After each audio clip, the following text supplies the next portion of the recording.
Hello, Bacho. I hope you all are doing very well. So today we are going to start Indian Economic Development का second chapter, which is Indian Economy 1950 to 1990, right? और आपकी wellness बरकरार रहे तो इसके लिए ये जरूरी है कि आप अपने हाथ में बुक रखें, पेंसिल रखें और एक पानी की बोतल अपने पास रखें ताकि आप सो ना जाएं। ठीक है, because Indian economy is relatively boring, majority of students यही कहते हैं।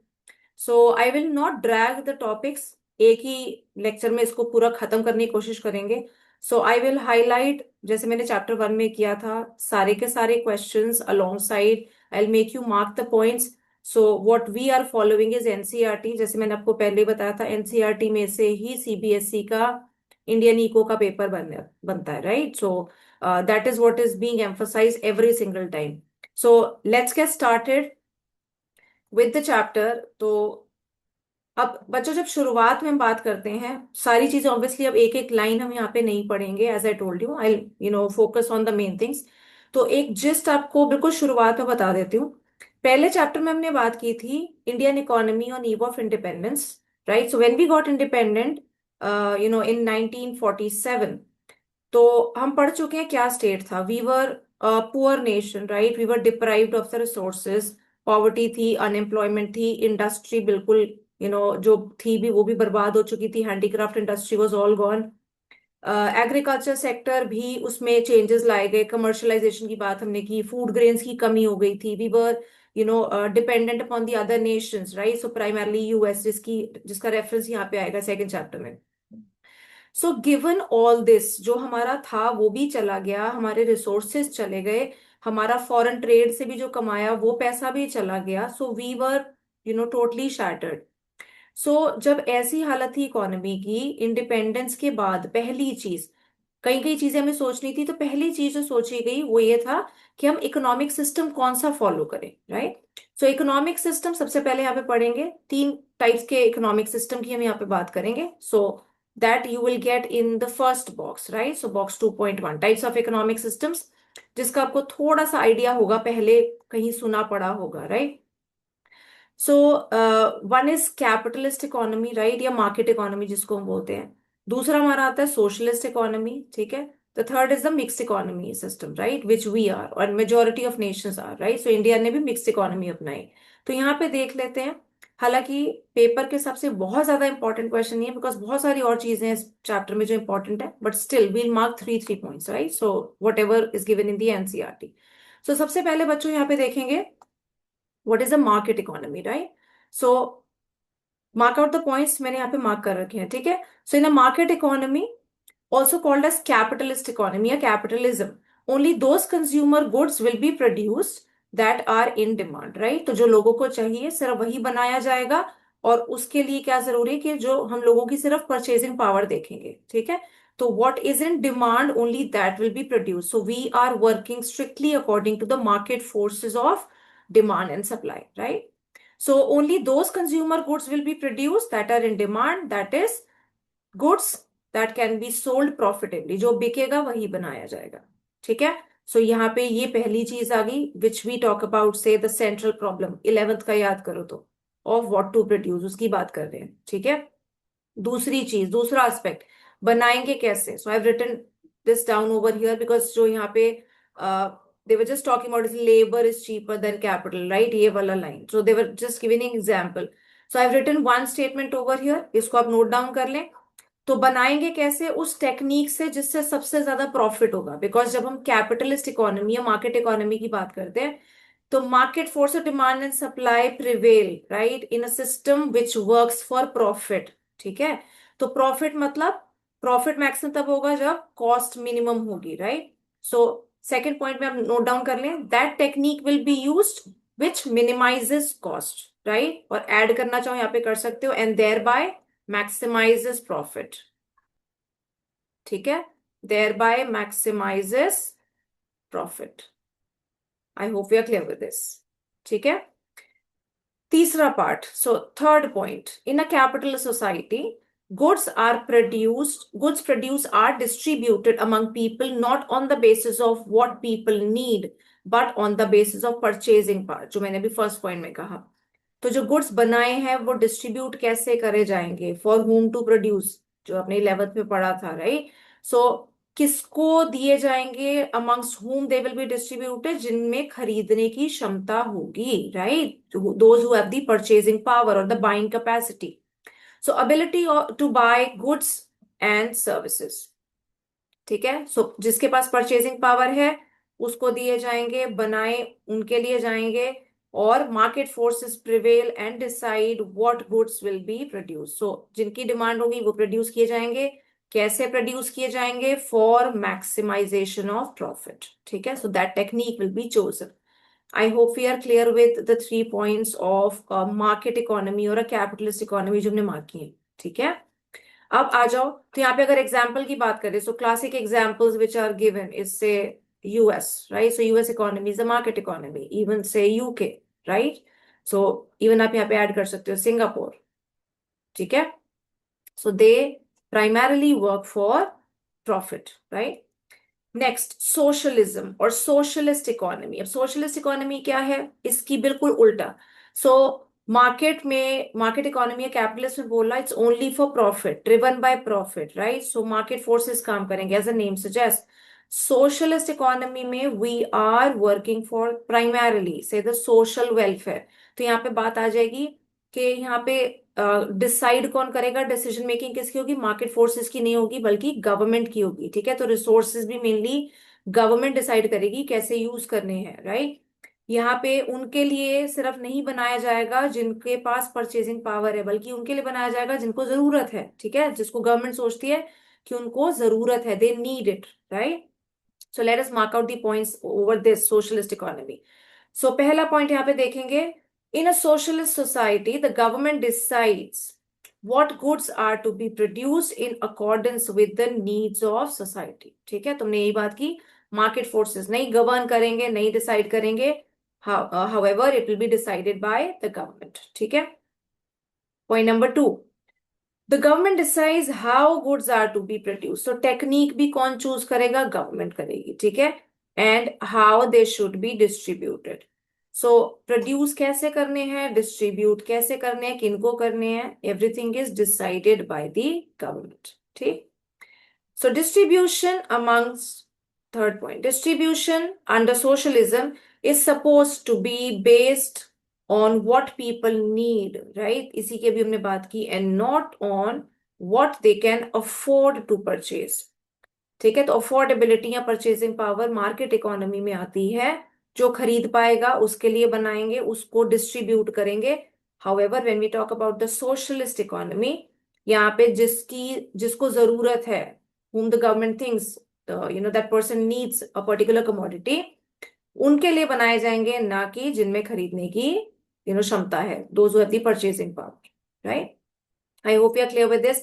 तो बेसिकली हम 3 चीजों की बात कर रहे हैं, the 3 central problems: what to produce, how to produce, and for whom to produce, being answered over in the 2 types of economies, capitalism and socialism. ठीक है, इसके एग्जांपल्स भी देख लेंगे बच्चों यहाँ पे. सो just let me clear this and take you down.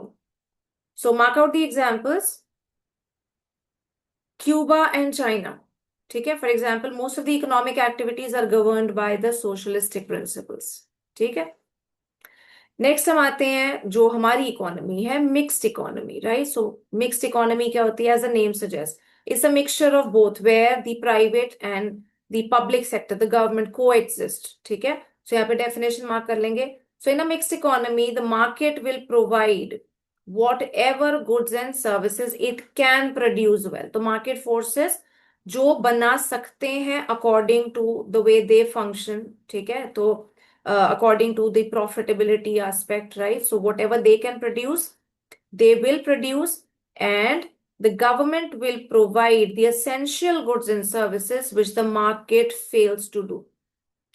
तो जो मार्केट नहीं प्रोवाइड करा पाएगी वो गवर्नमेंट देगी. तो for example if you talk about say the public distribution system, right? या जो गवर्नमेंट को जो जरूरी चीजें लगती हैं to cater to the basic needs of the poor people, ठीक है, who can not reach out to the market, right? That all is provided by the government. ठीक है, तो this is the meaning of your mixed economy. I hope we are clear with the economic systems, right? So पहली चीज की हमने बात की कि जब हम फ्री हुए, जब हम इंडिपेंडेंट हुए, तो हमने इकोनॉमिक सिस्टम चूज करना था। और इंडिया ने कौन सा इकोनॉमिक सिस्टम चूज किया? We chose a mixed economy, right? The next thing which we had to do was we, had to plan for the future, right? So there comes in the economic planning. तो next चीज जो हमने देखनी है, हमने बात करनी है, प्लान क्या होता है, इकोनॉमिक प्लानिंग क्या होती है, ठीक है? तो सबसे पहली चीज बच्चों, यहाँ पे आप नोट डाउन करेंगे, ये डेफिनेशन जो मैंने यहाँ लिखी है इकोनॉमिक प्लानिंग की, ये यहाँ पे एनसीईआरटी की बुक में नहीं दी हुई है, राइट? तो इसको पहले एक बार पढ़ लें और आप साथ साथ प्लीज इसको नोट करेंगे। So economic planning as a name suggest, पहली बात अगर हम बात करें प्लानिंग क्या होती है, अगर आप भी प्लान करते हो, आपके एग्जाम्स आने वाले हैं, आपके पास यू जॉट डाउन कि मेरे पास इतना सिलेबस है कवर करने को और इतना टाइम है, राइट? तो आप क्या करोगे? अपना एक टाइम टेबल बनाओगे। वो कितना आप फॉलो कर पाओ, मोस्टली का नहीं होता, हर कोई यही कंप्लेन कर रहा होता नहीं है, वो अलग चीज है। But that is nothing but we make a plan, right? तो हमारे पास इतने रिसोर्सेज हैं और हमने उससे यही ऑब्जेक्टिव्स अचीव करने हैं, ठीक है? तो how are we going to use them, right? So यहाँ पे अगर हम इकोनॉमी की भी बात करें तो इकोनॉमी भी प्लान करती है, ठीक है? तो इकोनॉमिक प्लानिंग क्या है? Look for the definition.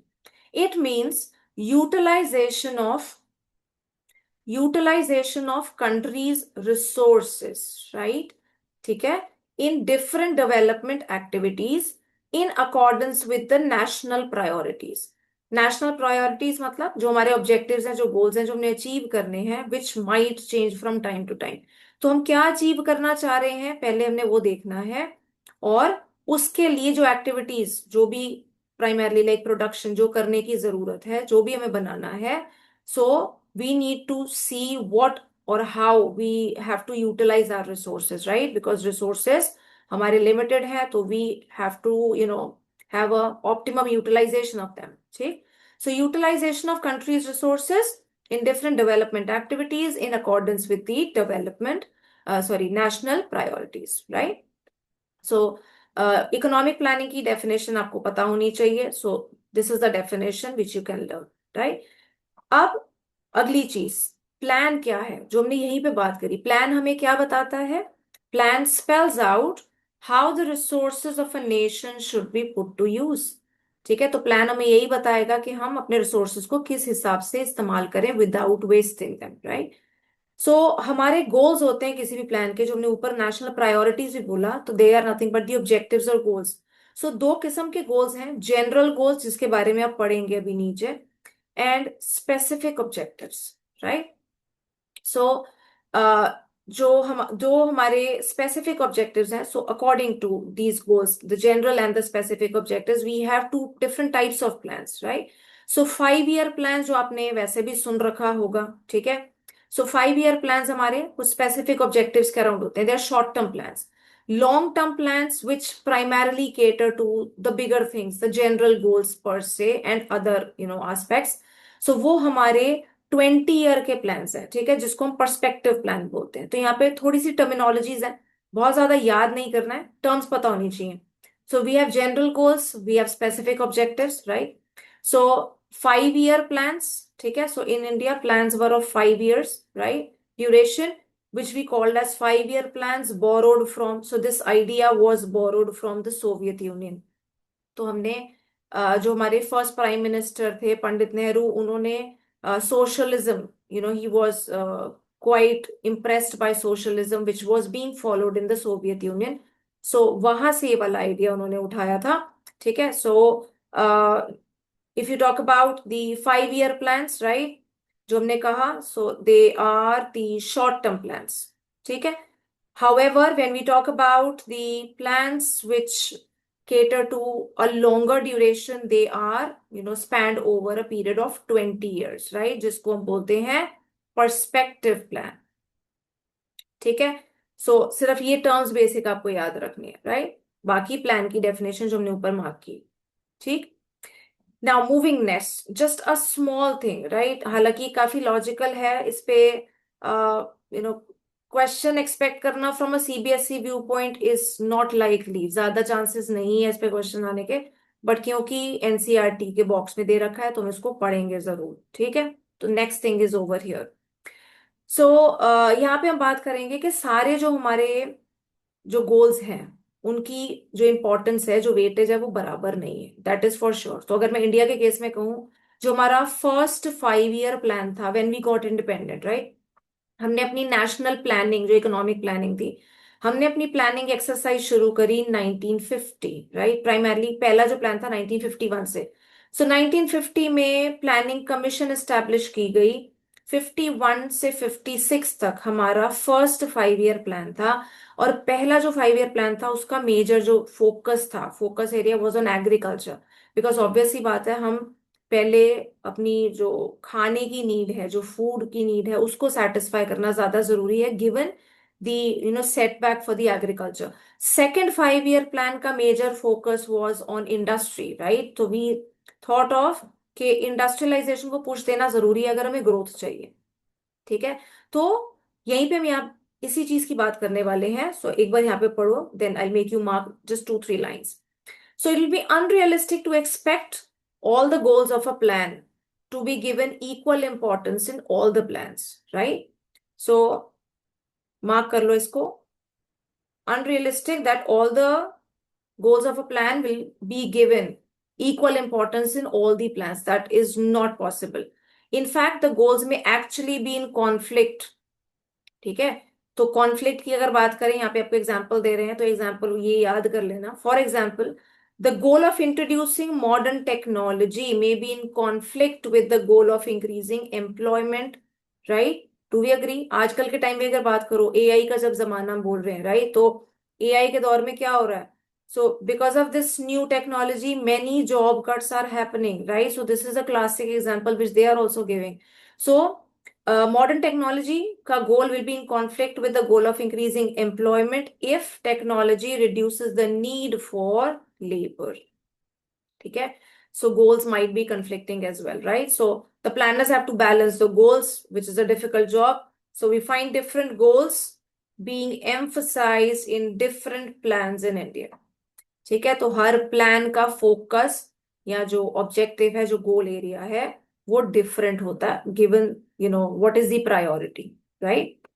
सो यहाँ पे एग्जांपल याद रखना and just talk about, just remember, all the goals can't be given equal importance, right, in one particular plan, ठीक है। I hope you are clear with this, right. So these were the basics. तो now let us come to somewhere now actually the chapter begins, right। तो अब यहाँ पे आपको मैं बताऊंगी साथ साथ किस किस किस्म के क्वेश्चन आएंगे, ठीक है। सबसे पहली चीज हमने पे मार्क करी, जैसे मैंने आपको बताया। So 1950 planning commission was set up with the prime minister as a chairperson, ठीक है। तो हमने इसकी बात करी। यहाँ पे आपका ये साल एक आ गया, इसको याद रखना, ये आपका 1 नंबर का क्वेश्चन बनता है, ठीक है। सो MCQ, whichever way, so can be a fill in the blank, can be given 4 options, whatever, right। और चेयरपर्सन कौन होता है? प्राइम मिनिस्टर होता है, इसको भी याद रखना। another one, so this is one question, another question, look for this, industrial policy resolution of 1948। ये क्वेश्चन बेटा बहुत बार आता है और ये काफी बच्चों को कंफ्यूज करता है, ये भी एमसीक्यू की फॉर्म में 1 नंबर में ही आएगा, ठीक है। तो first industrial policy resolution, IPR, by the initials, right. पहला आईपीआर कब आया था? 1948। ये एक एमसीक्यू आपका बनता है। ये मैं यहाँ क्यों एम्फसाइज कर रही हूँ? इंडस्ट्रियल पॉलिसी रेजोल्यूशन क्या चीज है, इसको डिटेल में पढ़ेंगे। यहां से शुरुआत हुई थी, ठीक है। तो this talks about a policy framework industrialization process के लिए। शुरुआत 1948 में हुई। ये लागू नहीं हुआ, जो हमारा एक्चुअली इंप्लीमेंट हुआ that came later, so 8 years later 1956 में आया था, जिसको हमने डिटेल में चैप्टर में आगे पढ़ना है। तो वो हमारा सेकंड आईपीआर है। तो बच्चे कई बार कंफ्यूज हो जाते हैं, आईपीआर देखते हैं 1956 आपने सिलेक्ट कर दिया तो आपका आंसर गलत हो जाएगा। पहला IPR, first one was in 1948, right. So यहाँ पे इस चीज की हम बात करें, ठीक है। तो ये हमारे दो 1-1 मार्कर के क्वेश्चंस बनते हैं। नेक्स्ट जो हमारा क्वेश्चन बनता है, possible 3 marker question, right, goals of the 5 year plans, ठीक है।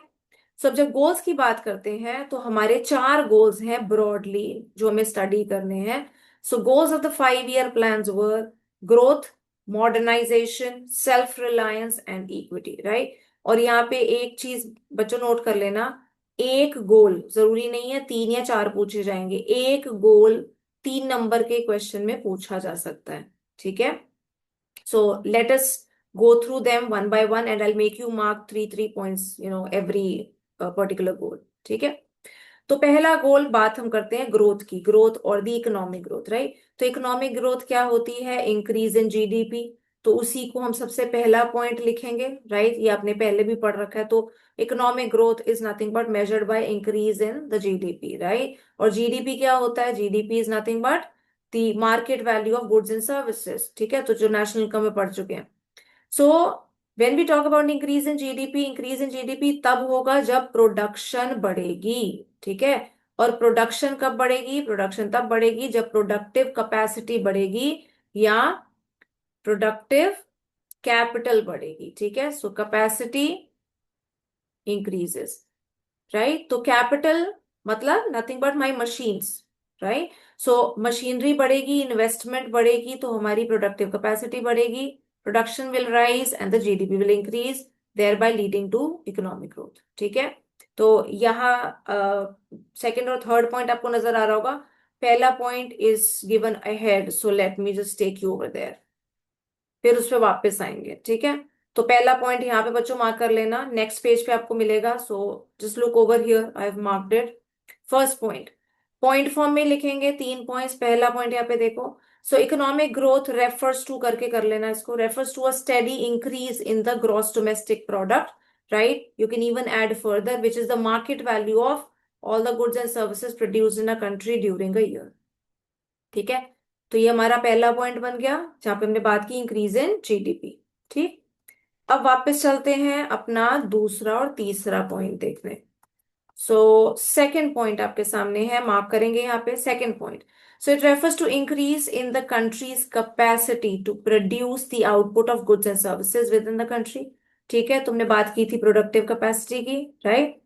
Third one, it implies either a larger stock of productive capital. Productive capital is nothing but your machinery, your fixed assets. ठीक है, so fixed assets, right? So larger stock of productive capital or a larger size of supporting services, which is your mainly infrastructure, like transport and banking, ठीक है, or an increase in efficiency of productive capital and services, ठीक है। तो primarily investment में increase होगा, productive capital बढ़ेगी, या infrastructure better होगा, transportation, banking, all of these services. जब इनमें इंक्रीज होगा तो हमारी प्रोडक्टिव कैपेसिटी बढ़ेगी and thereby the GDP will increase, ठीक है। So 3 points to the goal of economic growth, ठीक। So these are nothing but the general goals, because growth तो हर जब तक हमने 5 ईयर प्लान्स भी चल रहे थे तब, या इवन आज की भी बात करो जब प्रॉपर 5 ईयर प्लान्स हमारे नहीं है, देवर लाइक 2017 तक, right. So even till today, economic growth is, common, objective which we wish to achieve every single year, right? Okay. So with this, now let us move to the next one, the second objective, which is modernization, right. इससे पहले बच्चों modernisation पे जाएं, एक छोटा सा box इस page पे भी दे रखा है और उसके लिए थोड़ा सा बात करेंगे यहाँ पे। So if you look over here, you are, being given a box which talks about the service sector, right? So service sector की इंपॉर्टेंस की बात कर रहे हैं। तो जीडीपी हमने पढ़ा, इकोनॉमिक ग्रोथ में जीडीपी में हम सारे गुड्स और सर्विसेज की वैल्यू को काउंट करते हैं, मार्केट वैल्यू को, ठीक है। तो जीडीपी हमारा तीनों सेक्टर्स में जो प्रोडक्शन हुई उसको मिला के बनता है। 3 सेक्टर्स हमारे कौन से होते हैं? प्राइमरी, सेकेंडरी और टर्शरी सेक्टर, ठीक।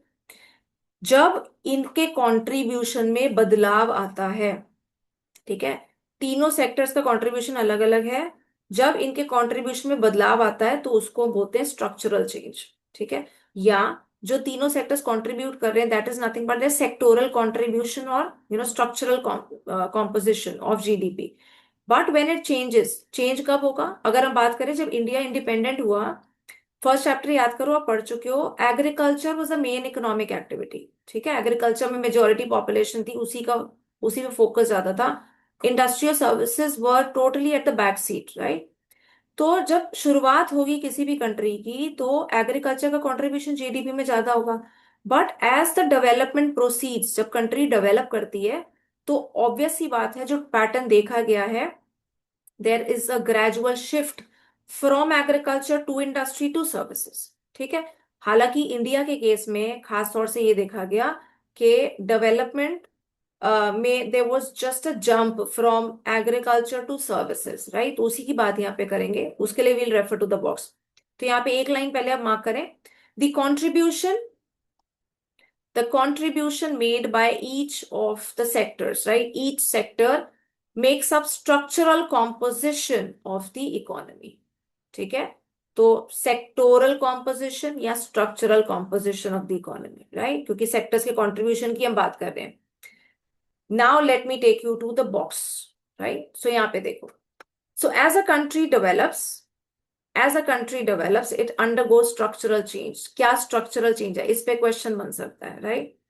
तो यूजुअली विद डेवलपमेंट, ये आपकी शुरुआत की लाइन है कि हम स्ट्रक्चरल चेंज क्या हम बता रहे हैं, usual scenario, usually with development the share of agriculture declines and the share of industry becomes dominant at higher levels of development. The service sector contributes more to the GDP than the other two sectors. तो यही हमने बात की, ठीक है? इसको छोटा भी करके लिखना चाहो तो ये लिख सकते हैं, with usually with development the share of agriculture declines and the share of industry and services tend to increase over time, ठीक?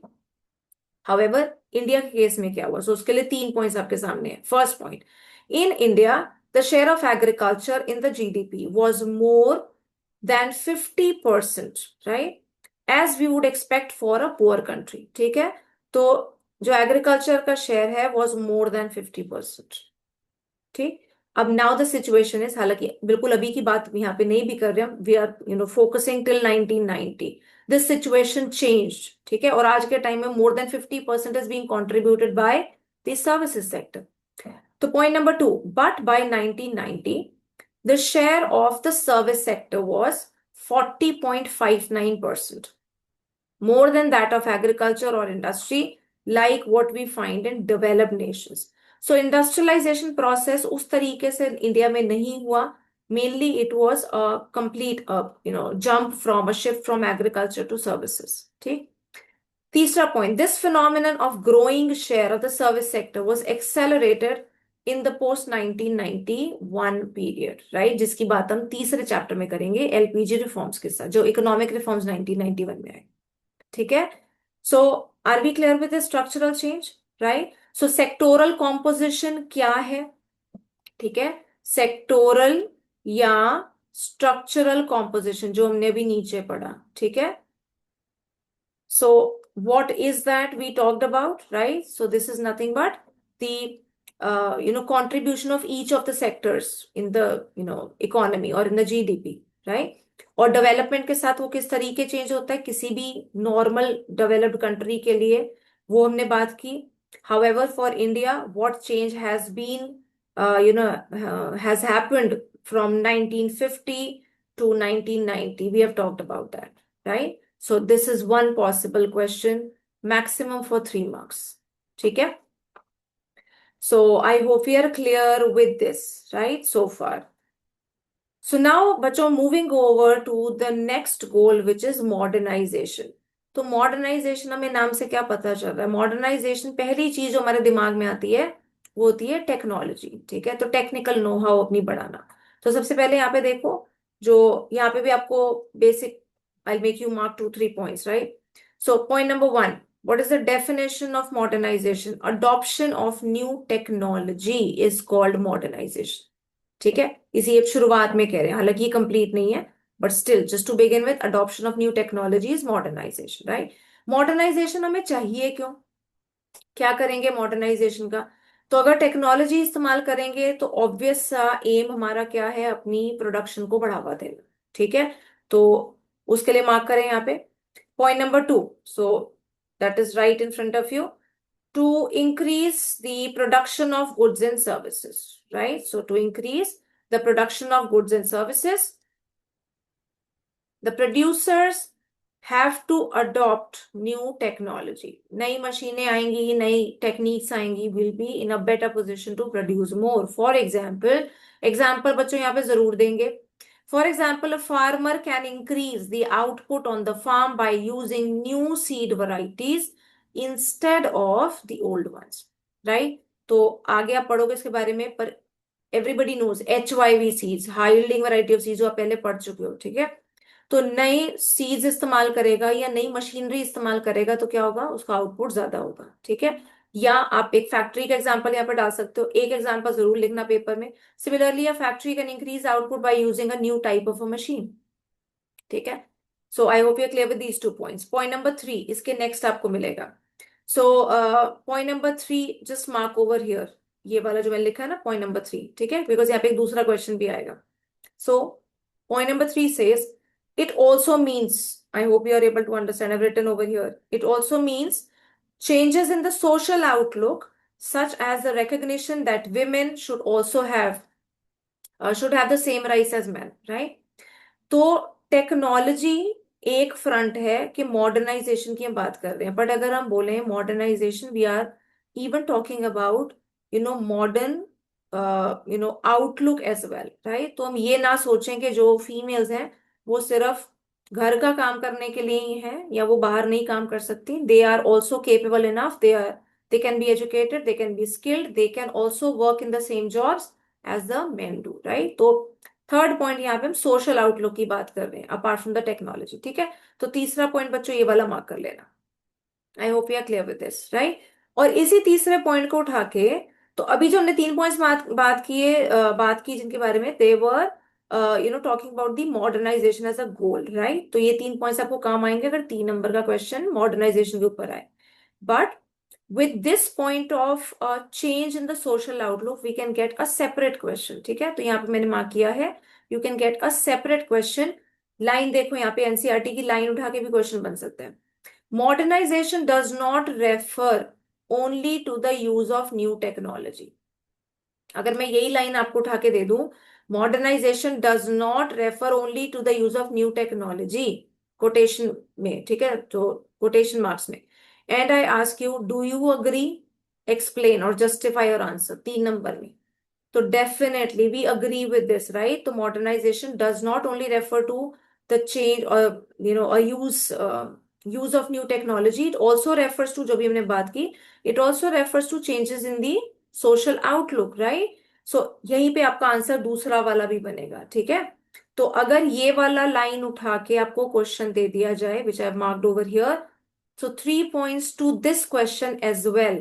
पहला पॉइंट यस लिखोगे, या जिस हिसाब से भी क्वेश्चन पूछा कि डू अग्री पूछा तो obviously will write yes.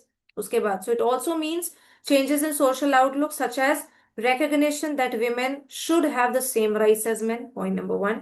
Point number 2, in a traditional society women are supposed to remain at home while men work। ये पुराने जमाने से होता चला आया, तो हमने ट्रेडिशनल सोसाइटी का यहाँ पे मेंशन कर दिया। So this is their thinking, right. तीसरे पॉइंट में मॉडर्न सोसाइटी की बात कर रहे हैं। So modern society makes use of the talents of women in the work place, in banks, factories, schools, hospitals, etcetera, whatever, and such a society in most occasions is also prosperous, ठीक है। तो I hope you are clear with this, right. तो 3 points यहाँ पे समझ आ गए। ये आपका क्वेश्चन भी 3 नंबर का बन सकता है कि you need to justify that modernisation is not only confined to or restricted to use of new technology, ठीक है। सोशल आउटलुक की भी बात वहां पे हम कर रहे हैं। I hope you are clear with this, right. Okay, so that was about modernization. Now let us move to the third goal, which is self reliance, right?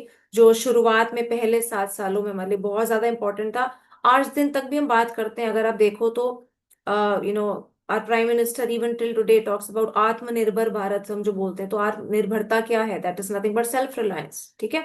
But just to talk about at this point, right, so when we got independent, तो ये हमारे लिए तो बहुत ज्यादा जरूरी चीज थी। सो यहाँ पे सबसे पहली चीज डेफिनेशन मार्क करें, सेल्फ रिलायंस का मतलब क्या है। तो हमें जो नाम से पता चल रहा है, we are not dependent upon the others, right. हम दूसरों पे निर्भर नहीं है, यही हम यहाँ पे कहना चाह रहे हैं, राइट। तो जो हम बाहर से चीजें खरीद रहे हैं या इंपोर्ट कर रहे हैं, बेटर है कि हम खुद बनाएं। ठीक है, तो आज दिन तक भी हम इसकी कोशिश में हैं, specifically we talk about the industrial products, right. तो सबसे पहली चीज बच्चों यहाँ पे डेफिनेशन मार्क कर लेंगे। So self reliance means, so I have already mark the point.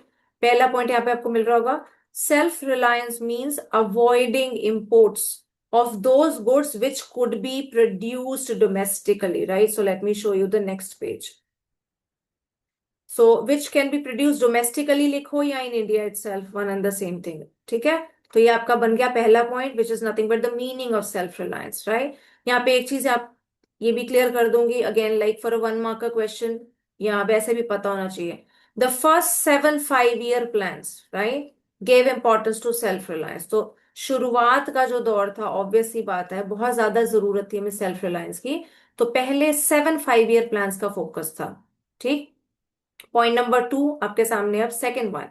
So this policy was considered a necessity in order to reduce our dependence on the foreign countries, especially for food, right? Because otherwise, अगर हम खाने के लिए भी दूसरों पे निर्भर हैं, तो it makes us vulnerable completely, ठीक है?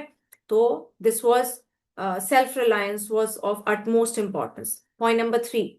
It was feared that dependence on imported food supplies, foreign technology, and foreign capital may make India vulnerable to foreign interference in our policies.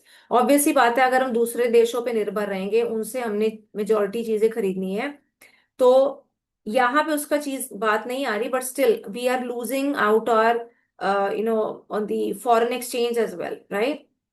Foreign exchange भी जाएगा, we are dependent upon them, so ultimately कहीं ना कहीं एक point ऐसा आएगा जब उनकी इंटरफेरेंस हमारी इकोनॉमी में भी होगी, ठीक है, because we are not self dependent, right. So that is why we are talking about here of self reliance as a goal, right, of the 5 year plans. I hope you are clear with the 3 points, ठीक है। तो 3 marks के लिए 3 points we have marked for this one, right? Now next one बच्चों, equity. अब equity क्या है? Equity, और पहले यहाँ पे एक चीज क्लियर कर दूं, इक्विटी और इक्वालिटी दोनों सेम नहीं होते, ठीक है। बहुत बार बच्चे कंफ्यूज हो जाते हैं, इक्विटी और equality, they look similar but they are not similar. तो इक्विटी जब हम कह रहे हैं, वी आर टॉकिंग अबाउट के इनकम इनइक्वालिटी कम हो, definitely, but it's not going to be equal as such, right. तो इक्वालिटी, अगर मैं आप ही से पूछूं, इफ आई से you have a doctor in front of you and you have say a rickshaw puller, right? तो क्या दोनों की जो सैलरी है वो सेम होनी चाहिए, इक्वल होनी चाहिए? आंसर डेफिनेटली नो होगा। One person is educated, skilled, right, so he is in a particular profession, he is a doctor. The other one is not educated, he is skilled in his particular work. I should not be saying he's not skilled, but there is a lot of gap between the two. तो दोनों की salary बराबर नहीं होगी, right. तो equality की बात हम यहाँ पे नहीं करेंगे। इक्विटी मीन्स जो जिसको जितना मिलना चाहिए, ठीक है, जितना वो काम कर रहा है उसके हिसाब से, राइट। और डेफिनेटली वी वांट कि बेसिक नीड सबकी मीट हो, तो जो इनइक्वालिटी है दो ग्रुप्स में वो बढ़े नहीं, ठीक है, that is the basic in, right. So equity का मतलब क्या है, सबसे पहले यहाँ पे डेफिनेशन हम मार्क करेंगे। So equity is to ensure that the benefits of economic prosperity reach the poor sections as well instead of being enjoyed only by the rich, right? तो हम ये नहीं कह रहे कि ग्रोथ हो रही है तो सिर्फ वो रिच सेक्शन के पास चली जाए, उसका फायदा सबको मिलना चाहिए, right, that is equity. Second point, so that's over here, every Indian should be able to meet his or her basic needs, right. तो हमारी बेसिक नीड्स कौन सी होती हैं, जो रोटी पकड़ा कपड़ा मकान बोलते हैं, right. So food, clothing and shelter, उसके अलावा क्या, we talk about the education and health care facilities as well, ठीक। तो यहाँ पे देखेंगे आप, so just let me erase this. So basic needs such as food, a decent house, यहाँ पे आप शेल्टर लिख सकते हो, education and health care, right. So food, clothing भी ऐड कर लो यहाँ पे। So it's not only a roti kapda makaan, it's even education and health care, these two are important, right, for the upliftment of the people. So that was point number two, ठीक। Point number 3। So point number 3 में जो हमने कहा inequality को कम करना भी हमारा goal है। So it also implies that inequality in the distribution of wealth should also be reduced. ठीक है, तो gap between rich and poor should be reduced definitely, but never for once we are saying कि सबको बराबर पैसे मिलने चाहिए। सो I am not यहाँ पे we are not saying that a doctor and rickshaw puller should get equal amount of salary, right? I hope we are clear with this. ठीक है, तो हमने चार बच्चों अपने गोल्स पढ़ लिए। We talked about growth, we talked about modernisation, self reliance and equity. सब में हमने तीन तीन पॉइंट्स मार्क किए हैं and I already told you this can be asked, one goal can be asked as a 3 marker question. ठीक है, I hope you are clear with this, right? Okay, so now let us move to the next topic. तो यहाँ पे अब हमने अपने तीनों broad तीन एस्पेक्ट्स जो पढ़ने हैं। हमने एग्रीकल्चर देखना है 1950 टू 1919, 40 सालों में, 4 डेकेड्स में क्या क्या चेंज आया, right? We'll talk about industry after that, we'll talk about the foreign trade and we'll see के क्या बेनिफिट्स हुए और क्या लिमिटेशंस रही, क्या कमियां रही। ठीक है, तो शुरुआत करेंगे पहले एग्रीकल्चर से। तो सबसे पहले जस्ट अ क्विक रीकैप, अगर आप याद करो जो आपने फर्स्ट चैप्टर में पढ़ा था। फर्स्ट चैप्टर में हमने बात की थी, we had commercialisation of agriculture, force commercialisation, जिसकी वजह से फूड ग्रेन्स की कमी हो गई थी, राइट? तो there was a shortage of food grains, remember that. We talked about the land reforms, sorry, land settlement system. We had zamindars who were, intermediaries between the cultivator, and the colonial government. वो rent extract करते थे, exploit करते थे। ठीक है, तो cultivator के पास, बेचारे के पास पैसा नहीं बचता था कि वो इन्वेस्टमेंट कर सके और लैंड में कोई इंप्रूवमेंट कर सके, right?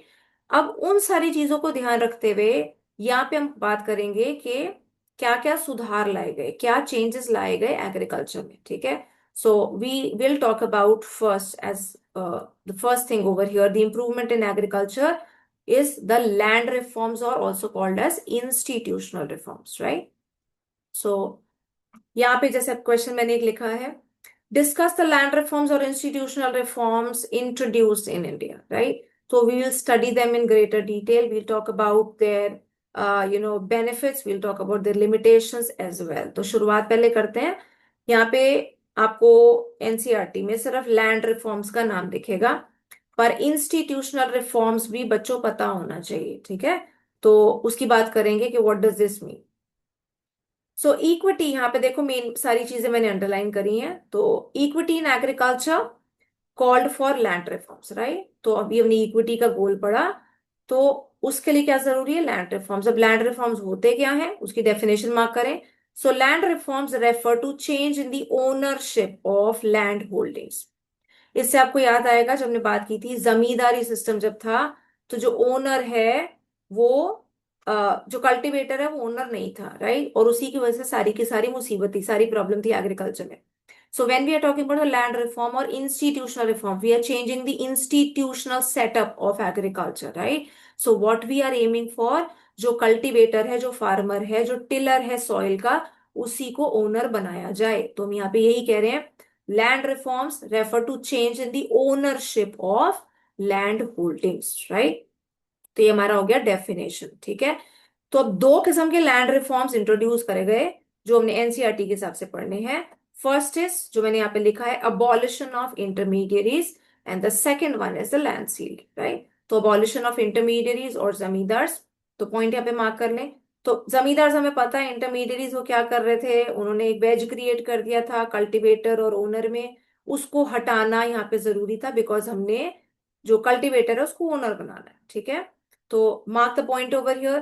The idea behind this move was that ownership of land would give incentives to the tillers or the cultivators to invest in making improvements, right? तो इसकी बात हमने चैप्टर 1 में भी की थी। जो कल्टीवेटर है उसके पास अगर उसको पैसा पूरा नहीं मिलता, ठीक है, तो जो इनके टाइम पे सिचुएशन थी, वो कल्टीवेशन कर रहा है, पूरी मेहनत कर रहा है, पर उसका पैसा अगर आगे दे दिया जाएगा तो उसके पास पैसा बचेगा भी नहीं, उसके पास कोई इंसेंटिव ही नहीं है इम्प्रूवमेंट करने का। ठीक है, तो ताकि उसके पास इंसेंटिव हो, वो इम्प्रूवमेंट करे लैंड में और बेटर काम करे, प्रोडक्टिविटी बढ़ाए, इसके लिए क्या जरूरी है कि उसको ओनर बना दिया जाए। ठीक है, तो that is what we are aiming for here, with the abolition of intermediaries, right? तो यहाँ पे ये लाइन मार्क कर लेना, इन दी abolition of intermediaries और जमींदार। ठीक है। Point number 2, land ceiling. अब ये सीलिंग क्या है बच्चों? जो आप सीलिंग फैन वाला सीलिंग जो होता है, right? So ceiling is what? Ceiling is nothing but the upper limit और अ कैप, राइट? तो land ceiling was nothing but government ने फिक्स कर दिया कि इससे ज्यादा लैंड एक इंसान ओन नहीं कर सकता। उससे ज्यादा अगर किसी के पास है तो उसको गवर्नमेंट लेके रीडिस्ट्रीब्यूट कर देगी। ठीक है। सो अगेन यहाँ पे हम क्या कर रहे हैं? We are working towards the goal of equity, कि किसी के पास ज्यादा कॉन्सेंट्रेशन ना हो लैंड की। ठीक। So land ceiling was another policy to promote equity, the way we just talked about now. This means, ये इसका मीनिंग हो गया, मीनिंग मार्क कर लेना। सो लैंड सीलिंग मीन्स fixing the maximum size of land which could be owned by an individual। ठीक है। तो maximum size of land fix कर दिया जो कोई ओन कर सकता है। Purpose of land ceiling was to reduce the concentration of land ownership in a few hands, right? So कुछ लोगों के पास सिर्फ लैंड ना हो, सबके पास होनी चाहिए। तो इसी चक्कर में, तो just to reduce the concentration of land in just a few hands, land ceiling was introduce. ठीक है। So I hope you are clear with the two land reforms or institutional reforms. First one is abolition of intermediaries and second one was land sealing। जो इनका M था, the purpose was one which is nothing but to promote equity in agriculture। ठीक है। अब बात करते हैं हम बेनिफिट्स की। ठीक है। और फिर लिमिटेशंस पे भी आएंगे। सो यहाँ पे बच्चों मार्क कर लेना benefits of the land reforms, right? So we have 2 points over here। First one, the abolition of intermediaries meant that some 2 lakh tenants came in direct contact with the government। ठीक है। तो they were freed from being exploited by the zamindar. तो वो government के under आ गए, जमींदार हमने हटा दिए, जैसे हमने पहले पॉइंट में कहा, जमींदार्स और इंटरमीडियरीज वर अबॉलिश। ठीक है। तो ये हमारा पहला पॉइंट हो गया। So they were free from the exploitation of the zamindars. Point number 2, the ownership conferred on the tenants gave them the incentive, जिसकी हमने पहले बात की। तो जो लैंड जमींदार्स के पास थी, अब वो टेनेंट को मिल गई, तो उनको मिला, उसकी वजह से मतलब ओनर बन गए। अब उनको जो इंसेंटिव पहले नहीं था, उनके पास इंसेंटिव है to invest in their land, right? gave them the incentive to increase output and this contributed to growth in agriculture। ठीक है। तो ऑब्वियसली बात है, प्रोडक्टिविटी बढ़ेगी and agriculture will improve, right? So these are the benefits of land reforms. ठीक है। Benefits के साथ लिमिटेशंस पूछी जाती हैं अगर, तो उसको हम बोलते हैं you can be asked for a critical analysis. इसको नोट कर लेना, ये आपको ऐसे यहाँ पे कहीं लिखा हुआ नहीं, उस हिसाब से मिलेगा। So a question can be asked for critical analysis of land reforms. ठीक है। तो अगर बच्चों क्रिटिकल एनालिसिस पूछा जाता है, तो क्रिटिकल एनालिसिस में हम दोनों चीजें देते हैं, right? So we talk about 2 things, we talk about the positives as well, we talk about the negatives as well. ठीक है। दोनों चीजें देनी है, डिपेंड करता है क्वेश्चन के मार्क्स पे। 3 नंबर का है तो आप 2 1 दे दो, 1 2 दे दो, जैसे भी करके दे दो। 4 नंबर का है, दोनों 2 2 लिख दो, राइट? सो क्रिटिकल एनालिसिस में दोनों चीजें लिखनी है। ठीक है। Okay, so now coming over to the limitations. अब कुछ कमियां भी थी, वो क्या थी प्राइमरली, सिर्फ ब्रीफ में बता देती हूँ, फिर पॉइंट्स पे आते हैं। तो जब हमने जमींदार्स की बात की, अब जमींदार से बड़े पहुंचे हुए बड़े समझदार लोग थे। ठीक है। उन्हें इतने टाइम से ऐसे एक्सप्लॉइट करने की आदत हो गई थी, तो उन्हें ये दिख रहा है कि हमारे यहाँ से जमीन चली जाएगी, हम ओनर नहीं है। तो उन्होंने जो लूप होल्स थे, राइट, लीगल सिस्टम में, वो फाइंड आउट किए एंड दे यूटिलाइज देम। तो कहीं पे ये दिखा दिया कि हम ही कल्टीवेटर हैं, कहीं पे लीगल सिस्टम में अगर इस चीज की परमिशन है कि आप से ऑर्किड्स के लिए या पर्सनल कल्टीवेशन के लिए लैंड रख सकते हो, तो उन्होंने वहां पे वो शो कर दिया कि this is safe for our personal cultivation. ठीक है। तो वो लैंड उन्होंने अपने पास ही रख ली, राइट? तो precisely if we talk about here, similarly land sealing में every possible way they found out to misuse the system, the legal system, finding out the loopholes।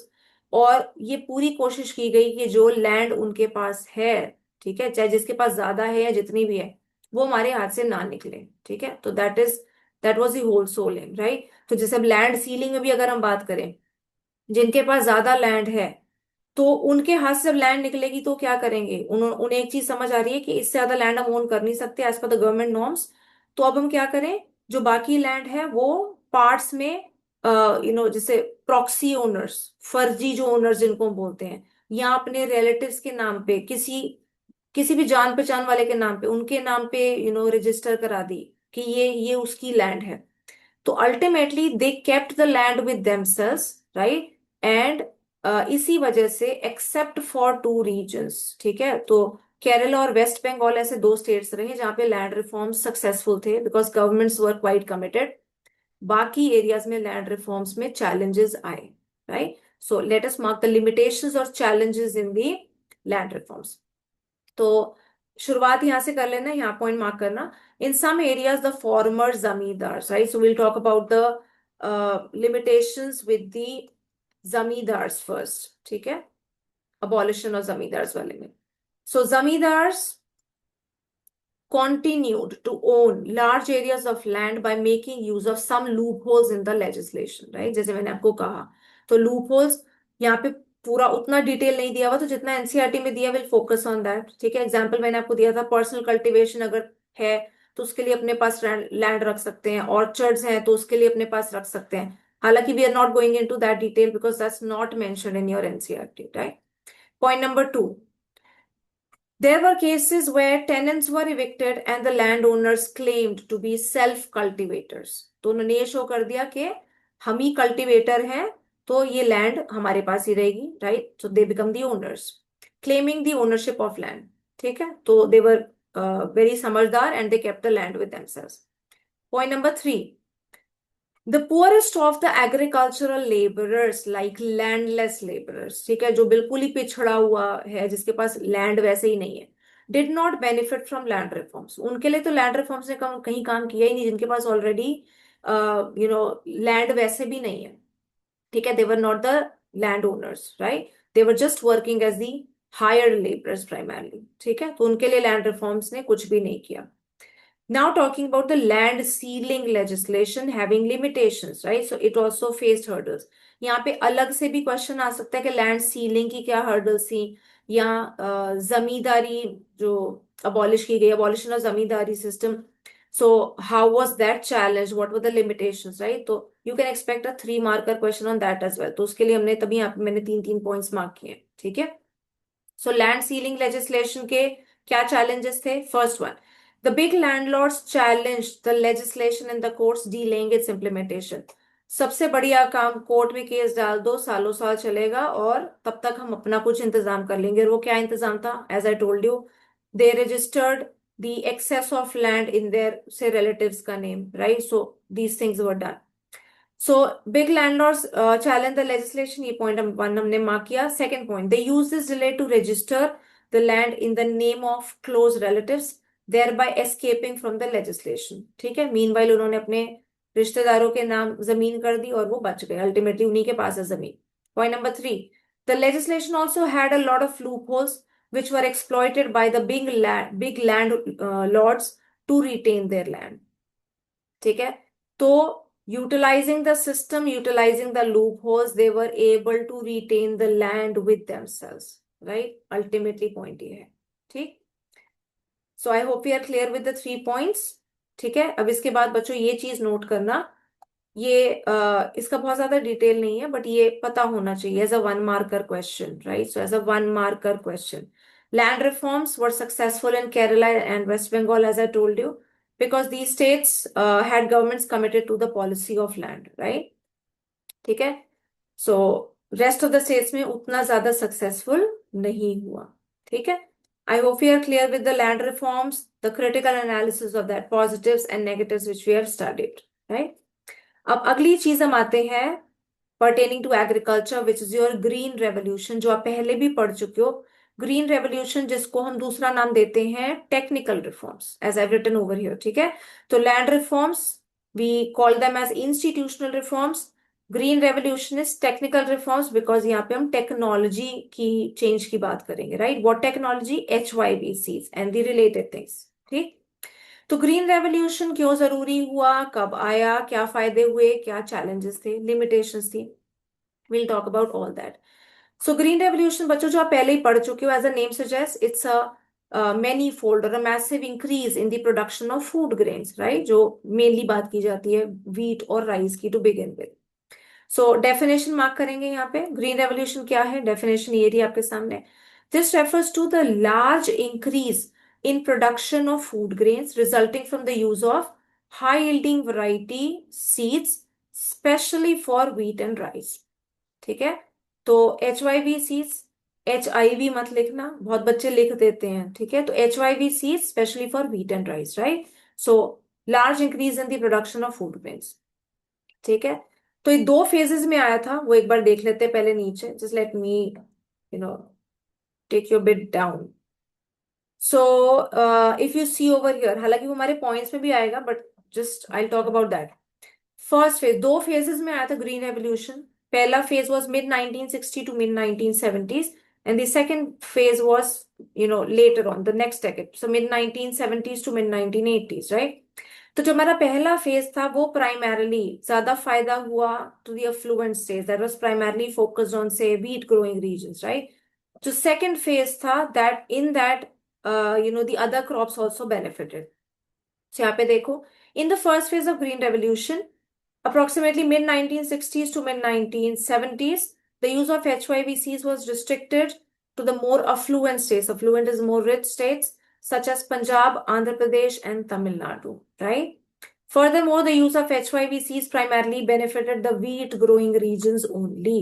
तो फर्स्ट फेज में जो ज्यादा रिच जो स्टेट्स थे, affluent states थे, Punjab, Andhra Pradesh, Tamil Nadu and the wheat growing regions, they were the ones who benefited, right? The second phase of green revolution, mid 1970s to mid 1980s, this technology spread to a larger number of states and benefited more variety of crops, right? So we expanded. Okay, so with this brief, now let us talk about the benefits and the limitations. ठीक है, तुमने definition mark करी, तो limitations mark करें इससे पहले benefits पढ़ लेते हैं, ठीक। सो यहाँ पे देखो, बेनिफिट्स में लाइक यहाँ से मैंने मार्क किया, if you are able to see this point one, right. So these are the benefits. First one, जैसे हमने डेफिनेशन में ही कहा, हमारी जो प्रोडक्शन है फूड ग्रेन्स की वो बहुत ज्यादा बढ़ गई। So now we were self sufficient. Gone were the days we were importing food grains. तो एक टाइम ऐसा था जब हम US पे डिपेंडेंट है फूड ग्रेन्स के लिए, राइट। सो अब हम डिपेंडेंट नहीं थे, we were self dependent, right, we were self reliant and we were self sufficient. तो हमारी फूड ग्रेन्स की प्रोडक्शन इतनी ज्यादा बढ़ गई कि ultimately farmers were benefiting, they were able to sell in the market, तो they were having what we call as a marketable और marketed surplus, उनके पास एक्स्ट्रा था। एक्स्ट्रा है वो मार्केट में बेच पाएंगे, प्रॉफिट कमा पाएंगे, उनके लिए भी अर्निंग बेटर हो जाएगी। सप्लाई बढ़ेगी प्रोडक्शन बढ़ने से, तो क्या होगा, प्राइसेस कंट्रोल में आ जाएंगे, ठीक है, क्योंकि शॉर्टेज नहीं है। And on top of it, with the increase production, government was better place to maintain larger stocks, जिसको हम बफर स्टॉक बोलते हैं, ठीक है। So these are the points mark करेंगे। सो बेनिफिट्स लिख लेना, मैंने यहाँ पे स्टार डाल के नीचे लिखा है। First point, the spread of green revolution technology, technology word आया तभी यहाँ पे टेक्निकल रिफॉर्म्स लिखा था, enabled India to achieve self-sufficiency in food grains. ठीक है, this is the point number one, right? So let me show you the other points.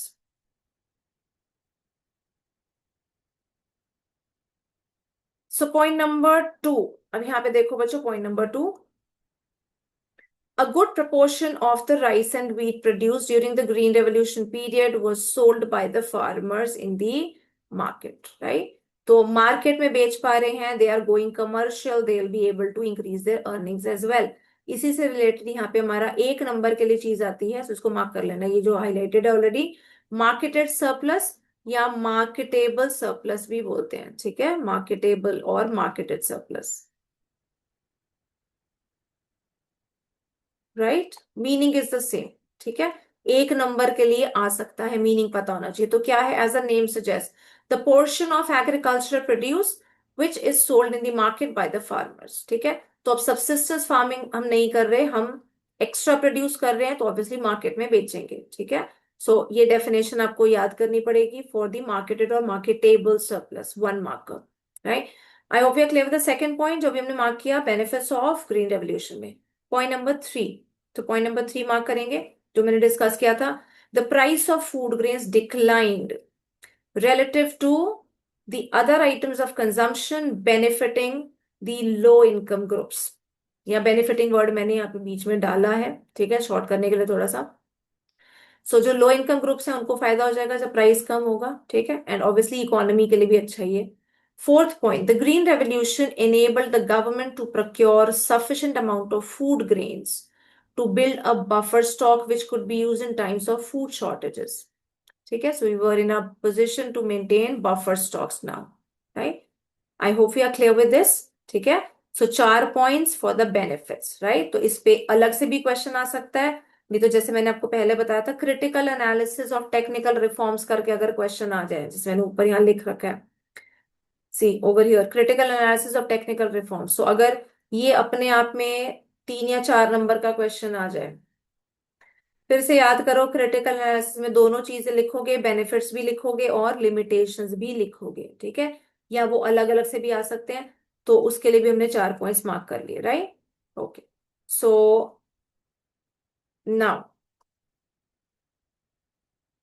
Coming to the limitations, अब कमियां क्या थी ब्रॉडली डिस्कस कर लेते हैं। तो पहली चीज तो हमने वही कहा कि सबसे पहली चीज, जो ये टेक्नोलॉजी है, जो HYV सीड्स हैं, they were typical as in they required use of chemical से fertilizers, insecticides, pesticides. They required a lot amount of water, तो इरिगेशन फैसिलिटीज अच्छी होनी चाहिए थी, और इनको एक प्रॉपर प्रोपोर्शन में इस्तेमाल करना था to be getting the desired results. So definitely this technology came in a package and it was an expensive technology। तो स्मॉल जो फार्मर है, जो गरीब फार्मर है, उसके लिए मुश्किल था इसको अपनाना, ठीक है। तो तभी शुरुआत में पहले फेज में जो अफ्लुएंट स्टेट्स थे जिनके पास ऑलरेडी पैसा था उनके लिए आसान था, वो इसको इस्तेमाल कर पाए, right. And the benefit was largely restricted to the wheat growing regions, ठीक है। सो लिमिटेशन यहाँ पे ये हो गई। उसके अलावा जो स्मॉल फार्मर की भी मैंने बात की, उसके लिए डिफिकल्ट था।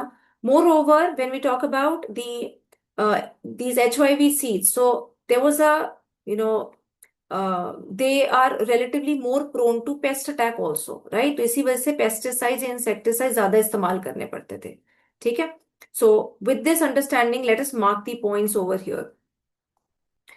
सो पहला पॉइंट यहाँ पे लिमिटेशंस आपको दिख रहा होगा, ठीक है, लिमिटेशंस या चैलेंजेस, इस पे भी अलग से क्वेश्चन आ जाता है, कैन बी अ 3 और 4 मार्क का क्वेश्चन। सो मार्क करो यहाँ पे points. First one, the use of these seeds required the use of fertiliser and pesticides in the correct quantities as well as regular supply of water, right? So this came as a package, this technology, right, and an expensive one. Point number 2 of the limitation. As a result, in the first phase of Green Revolution, the use of HYVCs was largely restricted to more affluent states, जो हमने पहले ही पढ़ लिया, right? So, over till here.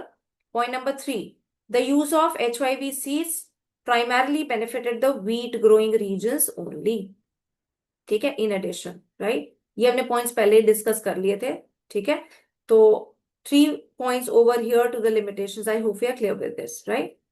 Late me take you further down.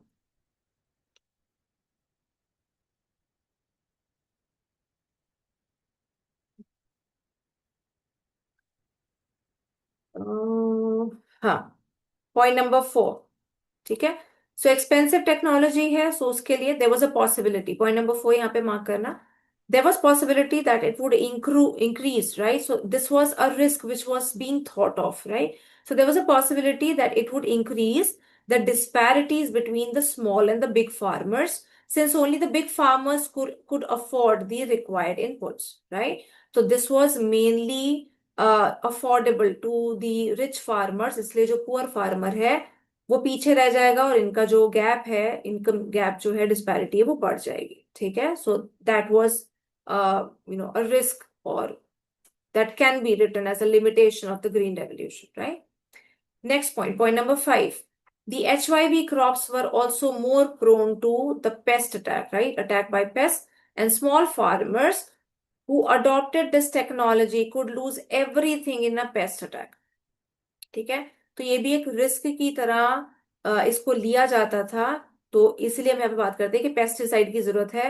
ये सारी चीजें चाहिए, सारे केमिकल्स चाहिए विच आर एक्सपेंसिव, और इसकी वजह से तो अगर कोई इसको नहीं इस्तेमाल कर रहा तो जो पुअर फार्मर है he will lose heavily if there is a pest attack in his farm, right? So I hope बच्चों we are clear with the limitations of green revolution. इतनी चीजें हमें समझ आ गई, right? So we talked about the green revolution, the technical reforms, the meaning of it, the positives and negatives, right? So यहाँ पे आपका 3 या 4 नंबर का एक likely question बनता है।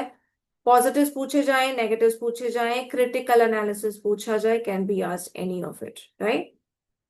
अब ये वाले जो लास्ट में जो हमने 2 रिस्क करके बात करी है, ये ना हो इसके लिए गवर्नमेंट ने क्या किया वो भी एक बार पढ़ते हैं, ठीक है? तो let me show you the next page now.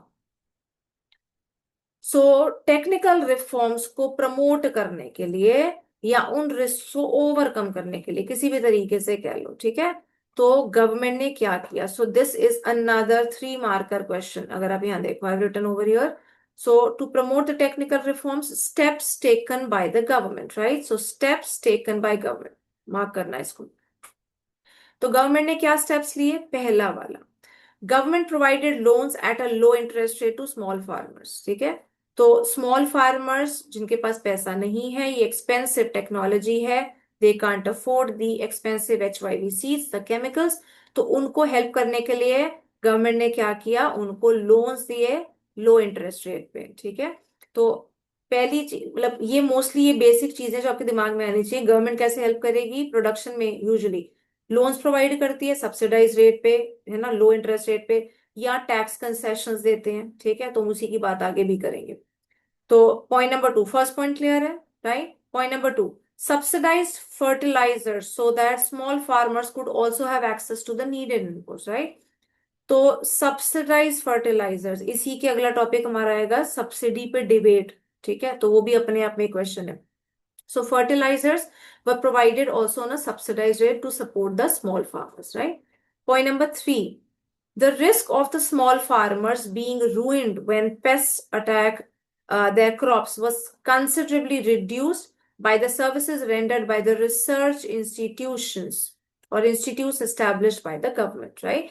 तो जो एग्रीकल्चरल रिसर्च में जो इंस्टीट्यूट्स इन्वॉल्व हैं, because of say given the forecasting, given the soil management, given the pest attack based solutions, right? So following all those kind of activities, with their help, the government was somewhere trying to reduce the effect of the pest attack, right? या उसका जो risk की हमने बात की थी, government उसको control करने की कोशिश कर रही थी, ठीक है? So I hope we are clear with to overcome, चाहे हम कहें दीज फियर्स की जो हमने बात की वो ना हो, या टेक्निकल रिफॉर्म्स को प्रमोट करने के लिए गवर्नमेंट ने क्या क्या स्टेप्स लिए, right? So I hope we are clear with this, which can be आज as a possible 3 marker question, ठीक है? तो गवर्नमेंट ने लोन्स दिए लो रेट ऑफ इंटरेस्ट पे, गवर्नमेंट ने सब्सिडाइज फर्टिलाइजर प्रोवाइड कराए to help the small farmers, and to overcome the risk of the pest attack, government was helping through the institutes which facilitate, right, in this particular area, ठीक है? So these were the 3 points related to the steps taken by the government, right? अब हम आते हैं next पे, विच is your debate over subsidies, जिसकी मैंने अभी बात की। फर्टिलाइजर पे गवर्नमेंट ने सब्सिडी दी, राइट? तो इस पे डिबेट क्या है? इसके दो जैसे प्रोज एंड कॉन्स है, ठीक है? So if you talk about the pros, the benefits, so वो बेनिफिट्स क्या है अगर हम सब्सिडी दे रहे हैं? तो अभी हमने जैसे कहा स्मॉल फार्मर जो है वो वल्नरेबल है, वो अफोर्ड नहीं कर सकता, तो उसके लिए बेटर है, ठीक है? तो सब्सिडी उसको देनी चाहिए, right? So there are economist who say subsidy देनी चाहिए बिकॉज एग्रीकल्चर रिस्की बिजनेस है, एग्रीकल्चर वल्नरेबल है, स्मॉल फार्मर जो है उसके पास पैसा नहीं है, तो उसको सपोर्ट करने के लिए सब्सिडी देनी चाहिए, ठीक है?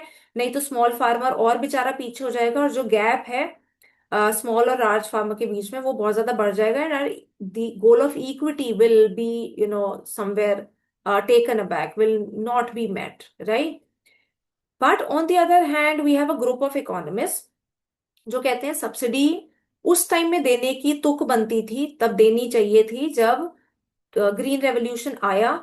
सब्सिडी उस टाइम पे दी, समझ आता है कि फर्टिलाइजर इस्तेमाल करो, पर जब उनको बेनिफिट मिल गया तो अब उसको बंद कर दो। Why are we giving it now as well, right?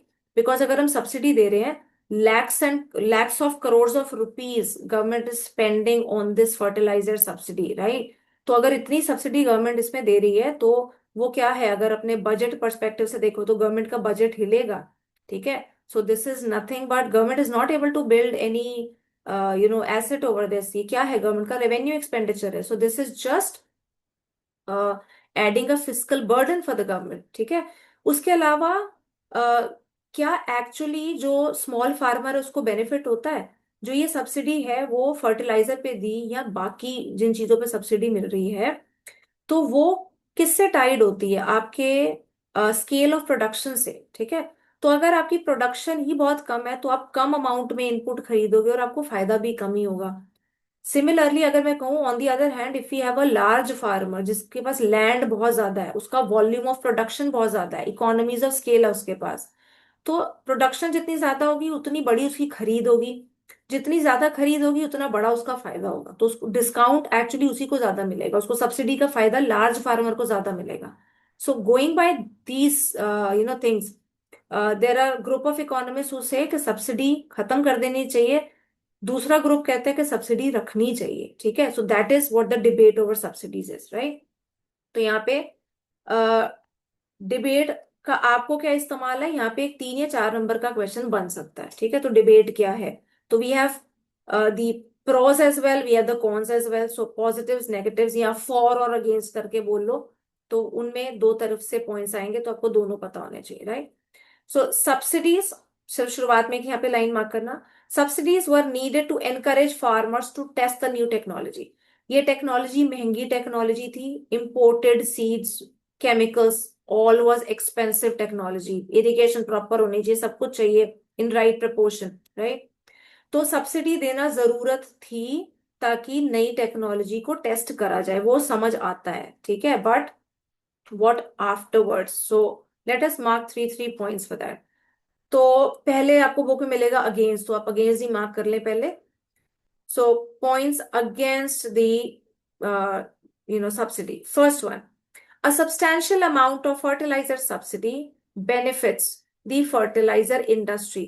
Industry को काफी ज्यादा इससे फायदा हो रहा है, ऑब्वियसली फर्टिलाइजर पे अगर सब्सिडी दी जा रही है, क्योंकि वो एक इंसेंटिव है जो इनकी प्रोडक्शन को बढ़ावा दे रहा है, ठीक है? इनके कमोडिटी की डिमांड बढ़ रही है, तो इनको इनका रेवेन्यू और इनका प्रॉफिट बढ़ेगा। सो one aspect for not giving the subsidy is that subsidy is just benefiting the fertilizer industry, right, to a very great extent. Point number two, the subsidy largely benefits the farmers in the more prosperous regions. जो मैंने आपको कहा, large farmers जो already अमीर हैं, जो rich हैं, who are doing well, they are in a better position to take advantage of the subsidy, right? Because उनकी volume, उनका scale बहुत बड़ा होता है production का. Point number three, it is a huge burden on the government's finances, right? So this will lead to fiscal mismanagement for the government अगर government इतना इतना पैसा इस सब्सिडी पे लगाएगी, right? So these are the 3 points which are against subsidy for the fertilizers, right? Now talking about in favor, so आपको अगले paragraph में बच्चों मिलेंगे फेवर वाले पॉइंट्स, so वो भी मार्क कर लें, 3 points for that. First one, the government should continue with the agricultural subsidies because farming in India continues to be a risky business, जैसे हमने कहा, ठीक है? रिस्की बिजनेस है, वल्नरेबिलिटी ज्यादा है, इसलिए सब्सिडी देनी चाहिए। जो फेवर में वो ये कहते हैं, point number one. Point number two, most farmers are very poor and they will not be able to afford the required inputs without subsidies. They are not in a position, वो गरीब है, नहीं खरीद पाएंगे, तो इसलिए सब्सिडी देनी चाहिए, ठीक है? Point number three, eliminating subsidies will increase the inequality between rich and poor farmers and violate the goal of equity. ठीक है? I hope we are clear with the 3 points, right? जो हमने डिस्कस किए ही थे। तो 3 पॉइंट्स अगेंस्ट में है कि सब्सिडी नहीं देनी, 3 पॉइंट्स फेवर में है कि सब्सिडी देनी, right? And that is what the debate about agricultural subsidies. I hope you are clear with this, ये चीज समझ आ गई, ठीक है? तो यहाँ पे आपका 3 या 4 नंबर का क्वेश्चन बनता है, राइट? दोनों पूछ सकते हैं, 4 नंबर में वो भी आ सकता है, 3 नंबर में सिर्फ फेवर पूछ लें या अगेंस्ट पूछ लें, राइट? तो why do you support subsidy, और why subsidy in agriculture should not be given, should be discontinued, so any which ways, ठीक है? I hope you are clear with this, right? So we are done बच्चों with the agriculture sector, ठीक है? हमने land reforms पढ़े, हमने technical reforms पढ़े, हमने डिबेट ओवर सब्सिडीज कर लिया, ठीक है? That was all about the agriculture. The next topic which we have to do is industry and trade put together, right? तो पहले इंडस्ट्री करेंगे, फिर ट्रेड करेंगे, और फिर एंड में we'll just talk about the critical analysis and that will be all about the chapter. So let me give you a 5 minutes break, and I will also take a break, right? And then we'll come over to the industry and trade, ठीक है?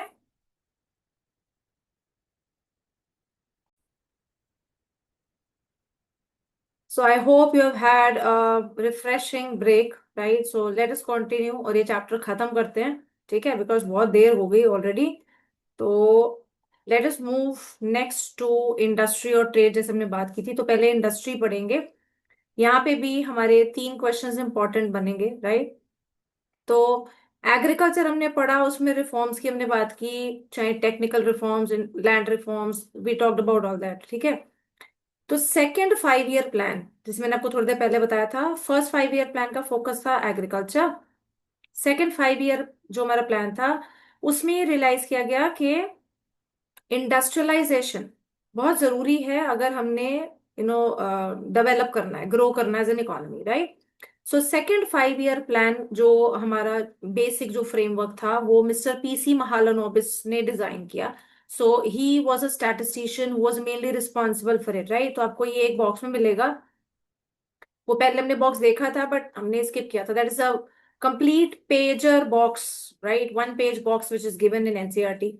तो आपको दिखा देती हूँ, बता देती हूँ एक बार कहाँ पे दे रखा है। So that is over here, ठीक है? So PC Mahalanobis, the architect of Indian planning, right? So he was the man, he was a visionary who talked about industrialisation process, और इसी वजह से सेकंड 5 ईयर प्लान डिजाइन जो किया गया, उसका मेन फोकस वाज इंडस्ट्री, ठीक? तो जब इंडस्ट्री की शुरुआत हमने करनी थी, इंडस्ट्रियलाइजेशन शुरू करना था, तो सबसे पहले जो मेन रोल था, प्राइम रोल, वो दिया गया गवर्नमेंट को, ठीक है? और दी पब्लिक सेक्टर, राइट? तो इसलिए शुरुआत में सबसे पहले आपको यहाँ पे क्वेश्चन दिख रहा होगा, तो 3 नंबर का एक रेगुलरली, लाइक काफी ज्यादा प्रोबेबिलिटी है इस क्वेश्चन के आने की, which is role of state और द गवर्नमेंट और public sector in industrialisation, right? और द प्रोसेस। सो यहाँ पे अगर ब्रीफली बात करें, जब हम प्लानिंग की शुरुआत की, ठीक है, बेस आपको पता ही है, गरीब देश और all those kind of problems which we were struggling with. तो ऐसी सिचुएशन में गवर्नमेंट ने ये क्यों किया कि जो लीड है वो गवर्नमेंट लेगी, ठीक है? तो गवर्नमेंट या पब्लिक सेक्टर इसको मेन अपने सर पे उठा के, उसकी जो रिस्पॉन्सिबिलिटी है वो चलना चाह रहा है। तो उसके मेन रीजंस क्या थे, what was the reason behind? तो first and foremost, when we got independent we were a poor nation. तो जो काफी जो प्राइवेट सेक्टर के लोग हैं, उनके पास पैसा ही नहीं है, राइट? तो इतना पैसा, जो कैपिटल जो चाहिए है, वो कहाँ से आएगा? तो गवर्नमेंट के ऊपर रिस्पॉन्सिबिलिटीज की आती है, ठीक है? पहली चीज ये हुई कि उनके पास पैसे की कमी है। दूसरी चीज, जिनके पास पैसा है भी सही, तो क्या उन्हें प्रॉफिटेबिलिटी दिख रही है मार्केट में? प्रॉफिटेबिलिटी कहाँ से आएगी? याद करो, जो हमने मार्केट इकोनॉमी पढ़ा था, प्रॉफिटेबिलिटी तब आएगी जब मेरा सामान बिकेगा, राइट? तो सामान बिकने के लिए जरूरी है डिमांड हो मार्केट में। डिमांड तब होगी जब खरीदने वाले के पास पैसा है। तो जब पैसे की कमी है इतनी ज्यादा, मार्केट साइज कम है, मार्केट डिमांड कम है, तो ऑटोमेटिकली डिमांड कम होने की वजह से प्रॉफिटेबिलिटी अफेक्ट होगी। और जिनके पास पैसा है, इन्वेस्टर्स के पास, जो प्राइवेट सेक्टर के हैं, वो उस वजह से भी पैसा लगाने से कहीं ना कहीं कतराएंगे, ठीक है? So they will not be having an incentive, right? And another and very important aspect जो हमने कहा, जो हमारे फर्स्ट प्राइम मिनिस्टर थे, who was quite smitten by, was quite impressed by the socialistic pattern of society.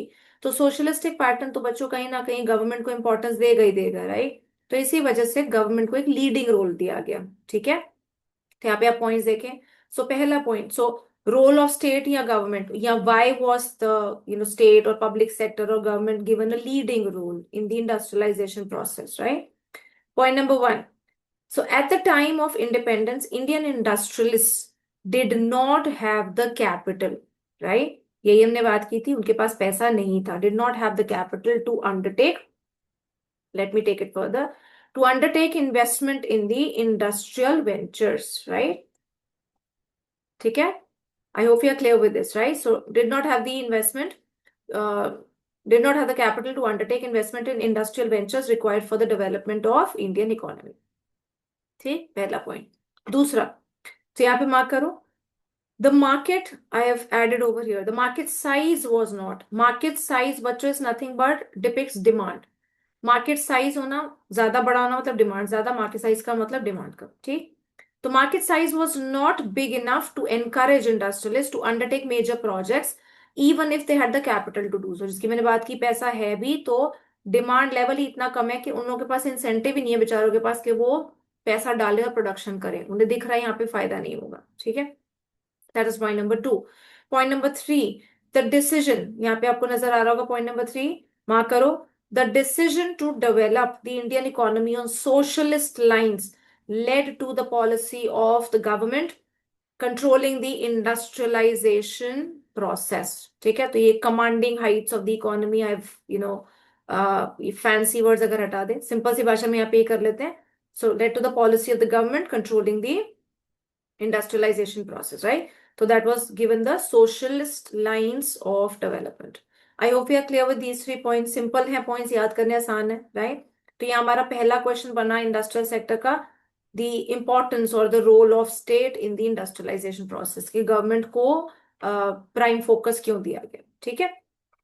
अब आते हैं अगली चीज पे, जो कि 3 या 4 नंबर के लिए खुद में काफी इंपॉर्टेंट क्वेश्चन है। अब आ गया हमारा इंडस्ट्रियल पॉलिसी रेजोल्यूशन 1956। तो आप याद करो बच्चों, जहां चैप्टर शुरू हुआ था वहां पे भी इंडस्ट्रियल पॉलिसी रेजोल्यूशन आया था 1948। तभी मैंने आपको मेंशन किया था वो हमारा पहला आईपीआर था 1948 का, ठीक है? पर जो एक्चुअल एग्जीक्यूट हुआ, जो इम्प्लीमेंट हुआ, that was this IPR 1956, right? और यहाँ पे मार्क करें, ये 3 या 4 नंबर के लिए इंपॉर्टेंट क्वेश्चन है, ठीक है? तो 3 इसके ब्रॉड कंपोनेंट्स है और कंपोनेंट्स ही आते हैं। तो पॉलिसी रेजोल्यूशन नाम से क्या पता चल रहा है हमें? इंडस्ट्री के बारे में पॉलिसी फ्रेमवर्क है, right? So this is nothing but a policy framework, हमने इंडस्ट्रियलाइजेशन प्रोसेस जो करना है तो उसके बारे में हम एक डिटेल बना रहे हैं कि हमने उसको किस किस तरीके से क्या क्या एलिमेंट्स इनकॉर्पोरेट करने हैं उसमें, ठीक है? तो इसका मीनिंग सबसे पहले मार्क करेंगे यहाँ पे। सो industrial policy resolution 1956 formed the basis of the second 5 year plan, जैसे मैंने आपको बताया था, second 5 year plan was the main one focusing on the industrialization. So हाँ, सो पहला पॉइंट यहाँ पे देखो, ठीक है? So point number one, there are 3 points to this. So point number one, heading आप नीचे डाल देना, मैंने यहाँ पे लिखी है three fold classification of industries, ठीक है? So this resolution classified industries into 3 categories, right? So 3 categories, जैसे यहाँ पे हमने लिख दिया थ्री फोल्ड क्लासिफिकेशन, ठीक है, एज अ हेडिंग। 3 categories कौन सी थी? कैटेगरी ए, जो मैंने लिखा है B and C. Category A talked about only those industries. अब यहाँ पे एनसीईआरटी में नंबर नहीं दिया है, आप कोई और रेफरेंस बुक उठाएंगे वहां पे आपको नंबर मिल जाएगा, 17 इंडस्ट्रीज, एग्जाम्पल्स ही मिल जाएंगे। बट यहाँ पे हम उन डिटेल्स में नहीं जा रहे, जितना यहाँ दिया उतना याद करेंगे, ठीक है? डिस्कस कर देती हूँ, बता देती हूँ।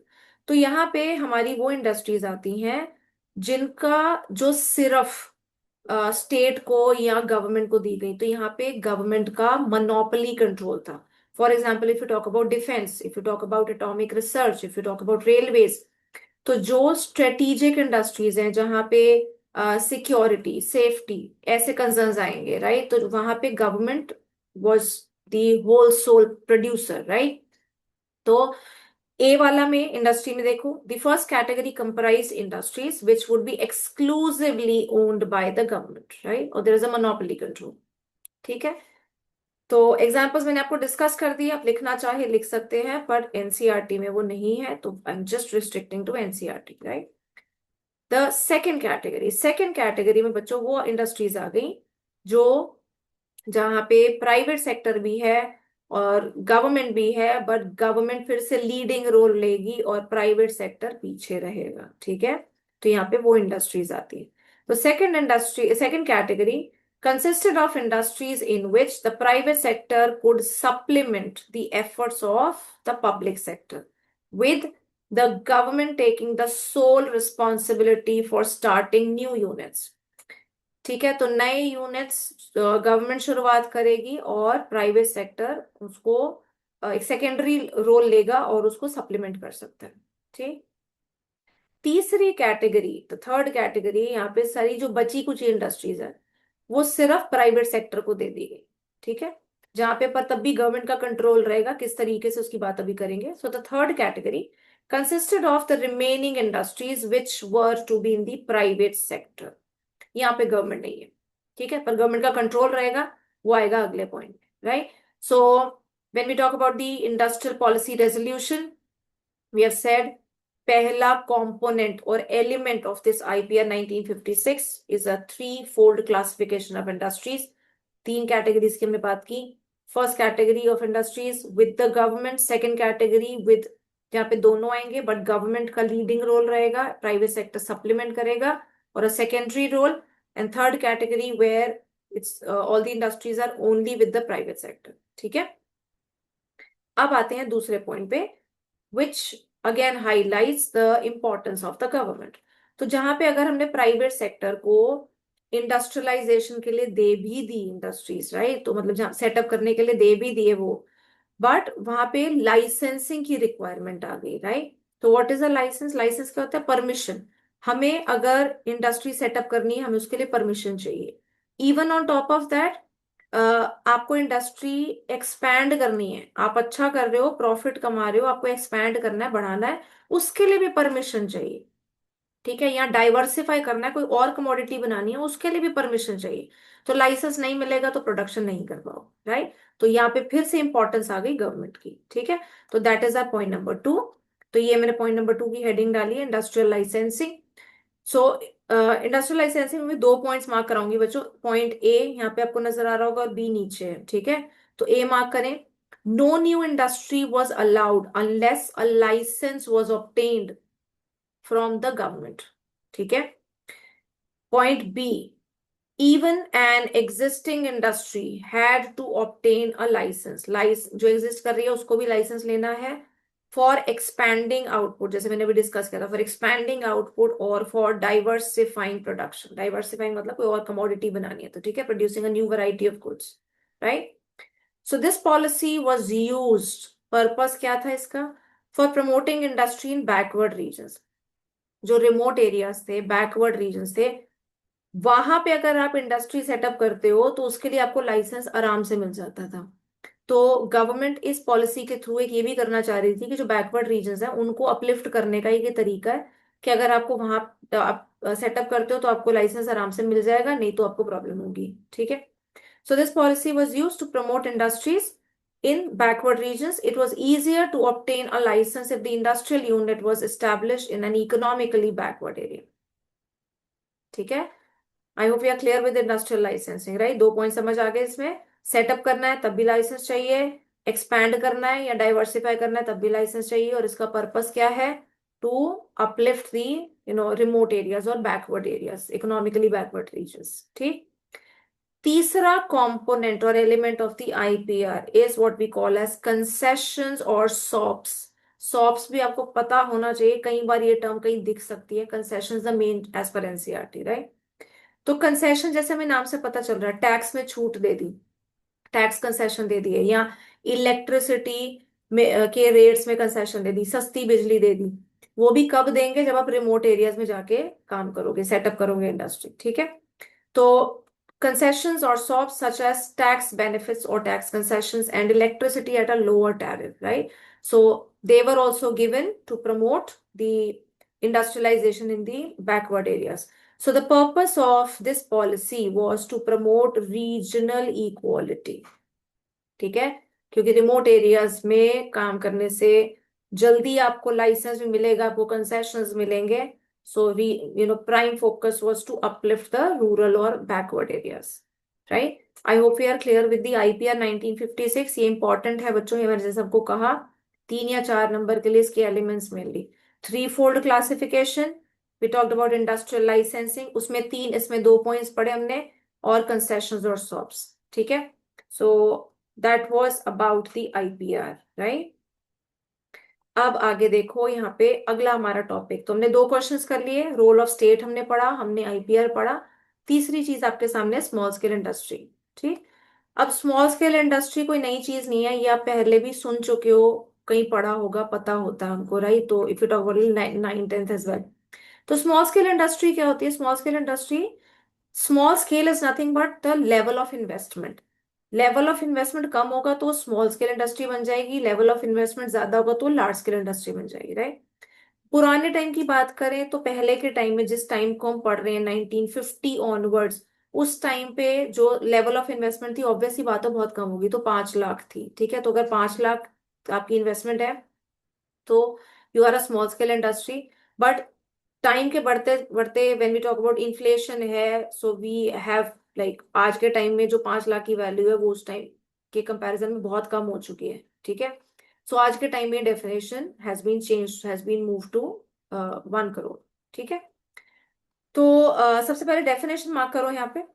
A small scale industry is defined with reference to the maximum investment allowed on the assets of a unit, जिसकी हमने बात की. ठीक है.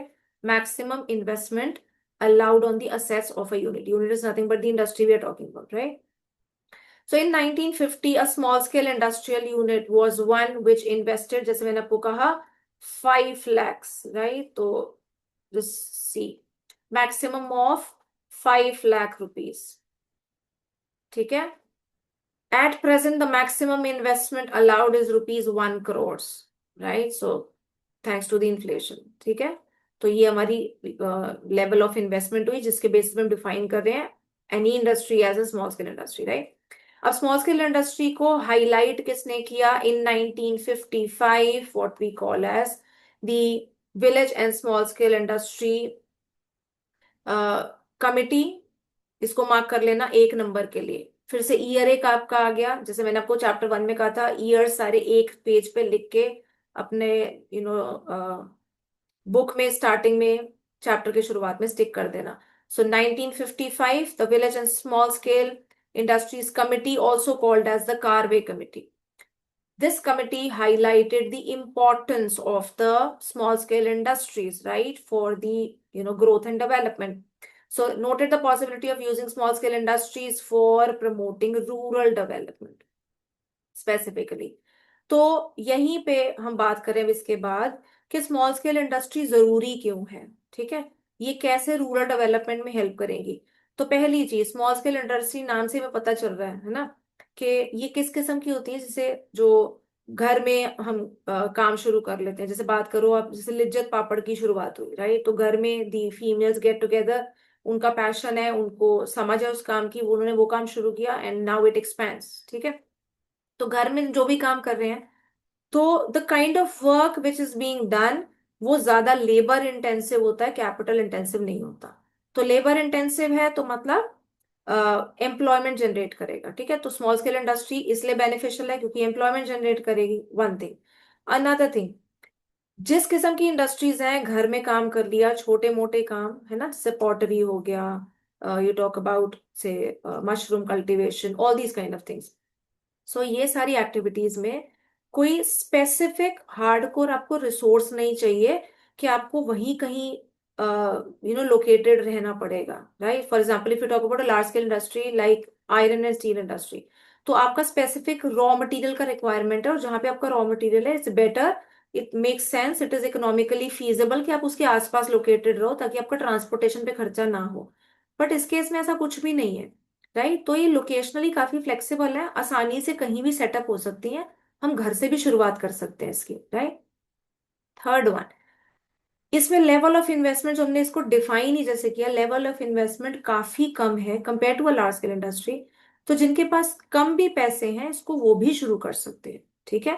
So that is what makes the reach of a small scale industry and importance of small scale industry specially for rural development, ठीक। तो इसी के साथ हमारा अगला क्वेश्चन आता है, importance of small scale industries. और यहाँ पे भी आपके 3 पॉइंट्स आपको मैं बताऊंगी यहाँ पे।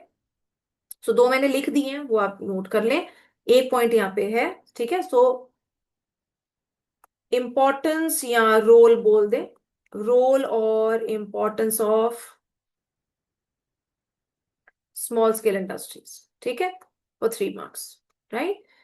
पहला पॉइंट, एम्प्लॉयमेंट फ्रेंडली, ठीक।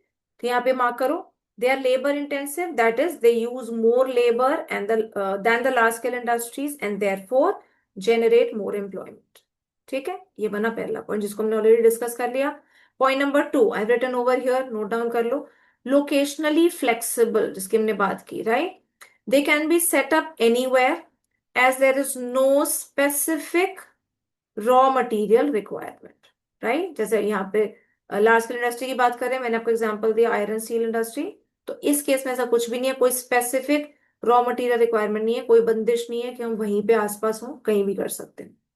थर्ड वन, लो कैपिटल रिक्वायर्ड, ठीक है।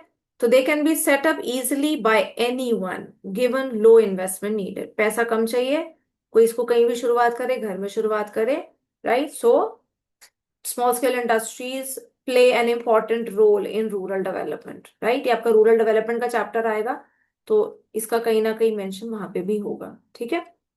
So are be clear with this, small scale industry समझ आ गया, डेफिनेशन आपको याद करनी है, इसकी इंपॉर्टेंस याद करनी है। Don't forget the Karve committee which talked about this, right. Karve committee और the village and small scale industries committee 1955 year याद रखना बच्चों, okay.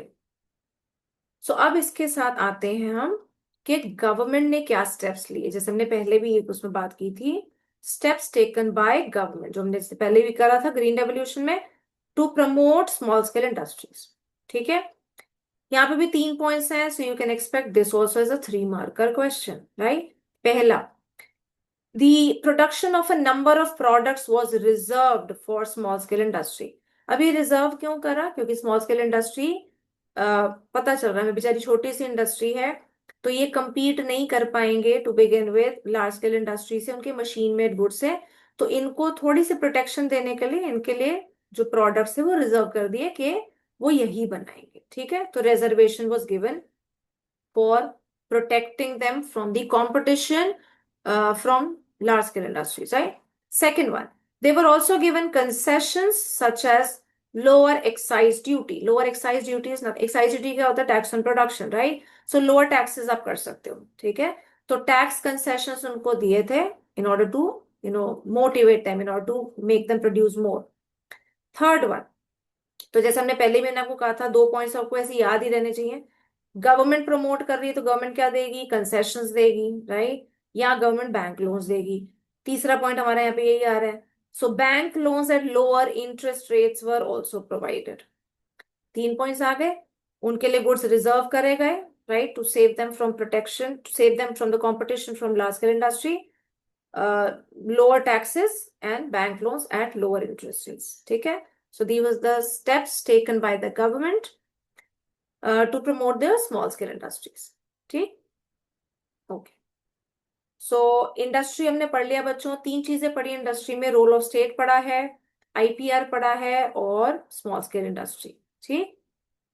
Now coming next to the trade policy. अब यहाँ पे आपका एक इंपॉर्टेंट क्वेश्चन बनेगा, फिर से छोटा क्वेश्चन 3 नंबर का, ठीक है। सो जैसे आपको यहाँ पे नाम दिख रहा है, ट्रेड पॉलिसी और इंपोर्ट सब्स्टिट्यूशन। आप याद करो, अभी हमने थोड़ी देर पहले जब गोल्स की बात की थी, हमने कहा था सेल्फ रिलायंस, राइट। और सेल्फ रिलायंस हमने क्या पढ़ा था कि हम जो गुड्स इंपोर्ट कर रहे हैं वो हम इंपोर्ट ना करें, उनको खुद डोमेस्टिकली प्रोड्यूस करें, ठीक है। We should not be dependent on the others, right, because उससे हमारा फॉरेन एक्सचेंज भी जाएगा, उससे हम मतलब उन पे निर्भर होंगे तो they will be interfering in our economy, right. तो उन सारी बातों को ध्यान में रखें। अब यहाँ पे अगर हम फिर से बात करें ट्रेड पॉलिसी, तो हम बाकियों के साथ अगर ट्रेड कर रहे हैं, बात तो वही आ गई। हम जो चीजें बाहर से खरीद रहे हैं वो बाहर से ना खरीद के अब हम क्या चाह रहे हैं, हमारी गवर्नमेंट क्या चाह रही है, given the goal of self reliance which was focused on primarily in the first 5 7 5 year plans, we wanted कि हम वो सारे गुड्स जो इंपोर्ट पहले करे जा रहे थे उनको डोमेस्टिकली प्रोड्यूस करें, राइट। और जो हमारी इंडस्ट्रीज हैं उनको कहीं ना कहीं प्रोटेक्शन दे, ठीक है। प्रोटेक्शन कहाँ से, फॉरेन कंपटीशन से, राइट। सो यहाँ पे जो ट्रेड पॉलिसी हमने फॉलो करी उसका हम नाम देते हैं, एक नाम आपको यहाँ दिख रहा है इंपोर्ट सब्सटीट्यूशन, ठीक है। The other name is the inward looking trade strategy. दोनों एक ही चीज है।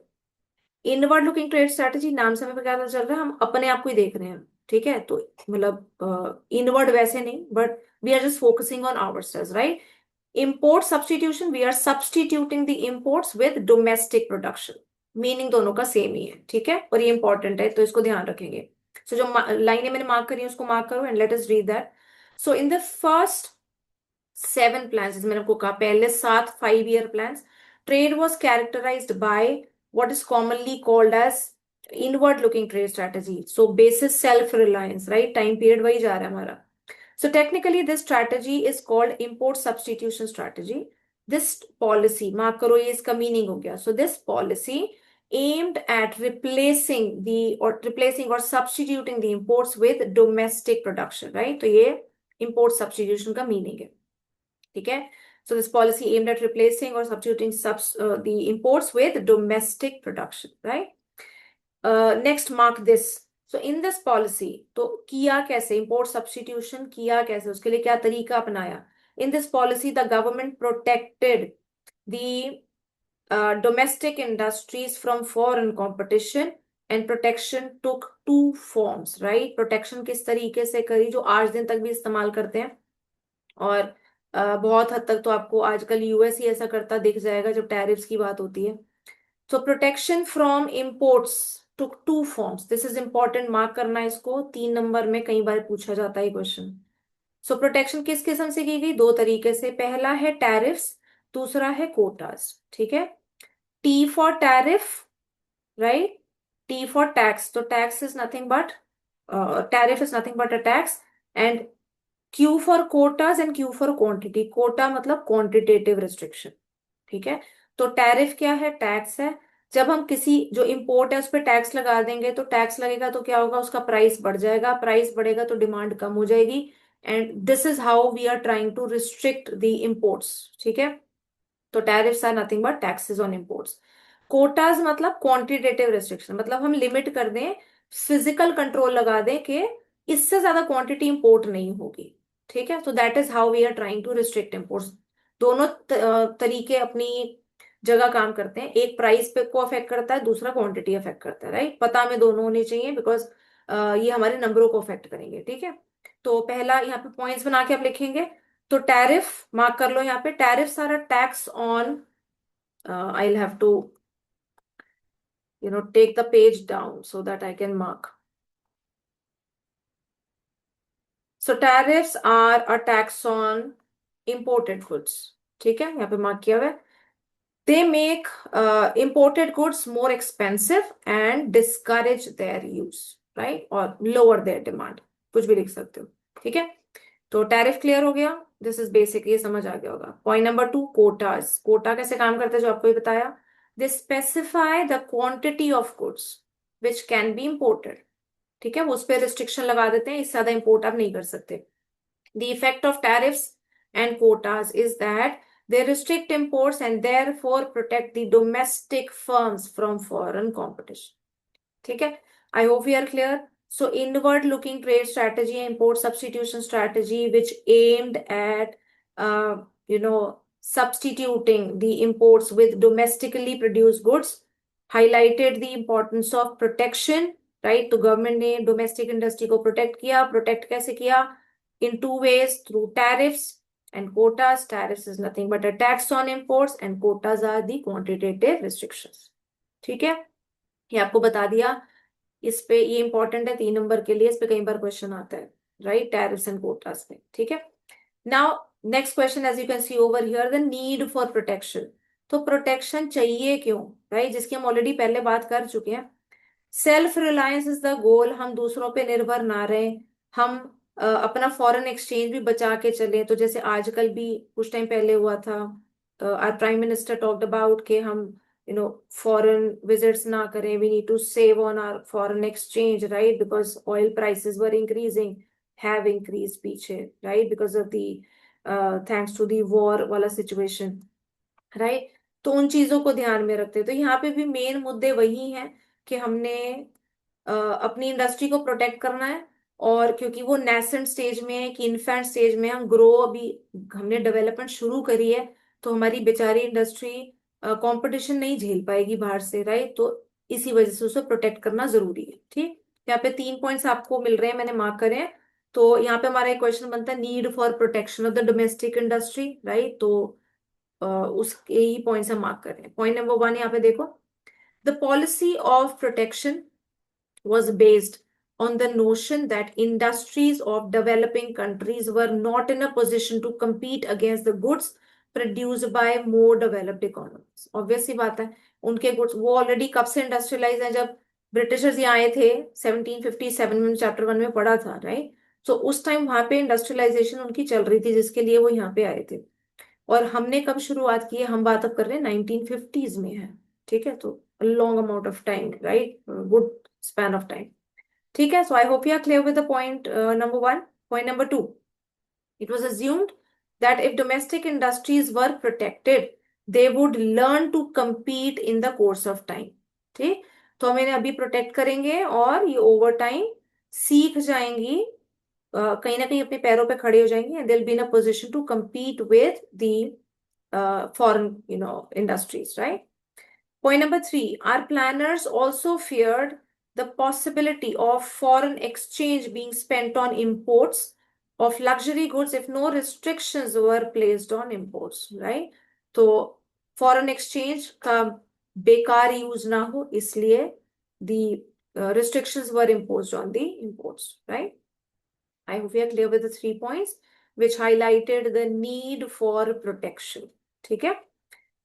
So with this, now let us move forward to, thankfully, the last topic of this chapter, which is critical analysis, right? तो जो हमने policy जो हमने पढ़ी है, चाहे हमने ट्रेड पॉलिसी पढ़ी, हमने इंडस्ट्रियल आईपीआर की बात की, हमने स्मॉल स्केल इंडस्ट्री पढ़ा, सो जो सारी पॉलिसीज अपनाई गई इस 4 दशक के पीरियड में, 4 decades, 1950 to 1990, now we are summing up, we are finding out, उनकी रिपोर्ट कार्ड निकालते हैं कि क्या क्रिटिकल एनालिसिस है, क्या पॉजिटिव्स, क्या नेगेटिव्स।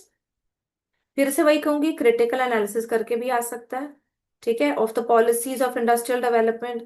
पॉजिटिव्स भी आ सकता है, what were the benefits, what were the shortcomings, किसी भी तरीके से, राइट। तो I have jotted down 4 points each. तो 3 या 4 नंबर का ही क्वेश्चन आता है मोस्टली, किसी भी तरीके, राइट। तो let us look for the achievements first, ठीक है। यहाँ पे हाईलाइट किया ना मैंने अचीवमेंट्स, राइट। तो achievements of India's industrial sector during the first 7 plans, right. तो क्या था, point number 1, the proportion of GDP, ठीक। तो प्रपोर्शन ऑफ जीडीपी काफी ज्यादा बढ़ गया, almost doubled in this particular period. तो वही हम मार्क करेंगे यहाँ पे, the proportion of GDP contributed by the industrial sector increased in the period from a 13% in 50-51 financial year, जब से हमने शुरुआत करी है, to a 24.6% in 1990-91, right? तो rounding off to 25%, almost like double. तो 13% से तकरीबन 25% हो गया इस टाइम पीरियड में, ठीक है। So good amount of significant rise, right, industrial जो कॉन्ट्रीब्यूशन है जीडीपी में, ठीक है। So this is your point number 1. Point number 2. So this highlights growth, definitely. Point number 1. Point number 2. Point number 2 says no longer was Indian industry restricted largely to cotton, textiles and jute. याद करो chapter 1 जब हमने पढ़ा था, हमने कहा हमारा जो मेन फोकस एरिया था, that was the cotton, textiles and jute, right, before the Britishers came over here, apart from other things as well. But now that was no longer the case. We were diversifying. We were producing newer goods. तो हम आगे भी point में बात करेंगे. We mentioned to the sunrise industry as well. Electronics industry, we were venturing into. So no longer was Indian industry restricted largely to the cotton, textiles, and jute. In fact, the industrial sector became well diversified by 1990. ठीक है? So we were producing a much larger number of goods, right? So that is point number 2, where we talk about the diversification. Point number 3 talks about small scale industries. So the promotion of small scale industries gave opportunities to those people who did not have the capital to start the large firms to get into business, right? तो small scale industries की शुरुआत करी, ये point हम पहले ही बात कर चुके हैं.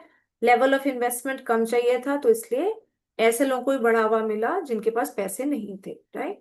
चौथा point, protection from the foreign competition enabled the development of indigenous industries, right? जो हमारी घर की इंडस्ट्रीज हैं in the areas of electronics and automobile sectors. So electronics primarily, if you talk about, these are then sunrise industries को बोलते हैं. So they were upcoming at that point in time, right? So protection हमने दी from the foreign competition that enabled the growth and development of these industries, right? So 4 points बच्चों हमने mark करे कि industrial sector का contribution GDP में बढ़ गया 13% से तकरीबन 26% हो गया, 25% हो गया, 24.6% during these 40 years. We talked about diversification of agriculture production.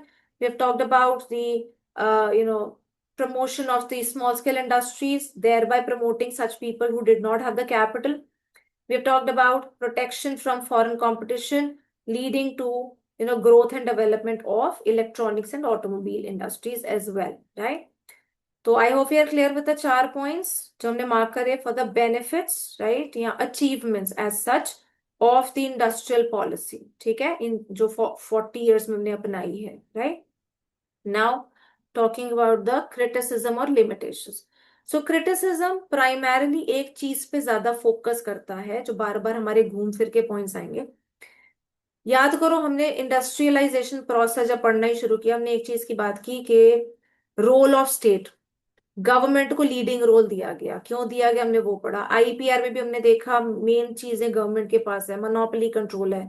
Private sector अगर है भी तो लाइसेंसिंग की जरूरत है, तो कहीं ना कहीं कंट्रोल गवर्नमेंट का बहुत ज्यादा स्ट्रांग है कि लाइसेंस दिया जाएगा नहीं दिया जाएगा, राइट. सो इन सारी चीजों को ध्यान में रखते हुए जो क्रिटिसिज्म मेनली उसी चीज पे फोकस करता है. तो स्टेट एंटरप्राइजेस, जो गवर्नमेंट एंटरप्राइजेस हैं, वो सब कुछ बनाने की कोशिश कर रही है, ठीक है. तो यहाँ पे हम बात करेंगे राइट फ्रॉम से टेलीकम्युनिकेशन सर्विस. उस टाइम में अगर फोन होता था तो एमटीएनएल या बीएसएनएल ही थे हमारे पास. आज के टाइम में बात करें, we are so many private players, intense competition, right. कोई स्लैशिंग ऑफ प्राइसेस हो जाता है, ठीक है, नई नई चीजें वो ला रहे हैं. तो ऐसा कुछ भी नहीं था उस टाइम में. तो उस टाइम में अगर हमने फोन लेना है तो we had limited options, right. Landline ही होती थी, मोबाइल तो होते भी नहीं थे. तो गवर्नमेंट ही है जो उसमें काम कर रही है. और इवन जैसे यहाँ पे एग्जांपल आपको एक ये मॉडर्न ब्रेड का भी दिया हुआ है. मुझे नहीं पता, आजकल के बच्चों को तो पता भी नहीं होगा. तो हमारे टाइम में थी मॉडर्न ब्रेड, हमने देख रखी है, तो वो भी गवर्नमेंट बनाती थी. तो क्या प्राइवेट सेक्टर, हम यहाँ पे अगर यही क्वेश्चन करना की बात कर रहे हैं, क्या प्राइवेट सेक्टर ब्रेड बनाने लायक भी नहीं है. तो गवर्नमेंट सब कुछ बना रही है. गवर्नमेंट टेलीकम्युनिकेशन में भी है, गवर्नमेंट ब्रेड भी बना रही है, government is trying to produce everything. तो उस केस में क्या हो रहा है, we are somewhere having a monopoly control. और क्या हमारी एफिशिएंसी है उस केस में, नहीं है.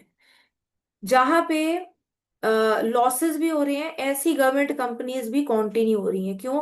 बिकॉज वहां पे अगर हम इंडस्ट्री बंद कर देंगे तो एक पब्लिक कंसर्न हो जाएगा, अनएम्प्लॉयमेंट हो जाएगी, and that is not the right thing from a government perspective, right. तो जो लॉस मेकिंग यूनिट्स उनको भी चलाओ, चाहे वो एक सोशल डेड सोशल वेट हो जाए इकोनॉमी के लिए, रिसोर्सेज पे they are a constraint, right, on the societies resources.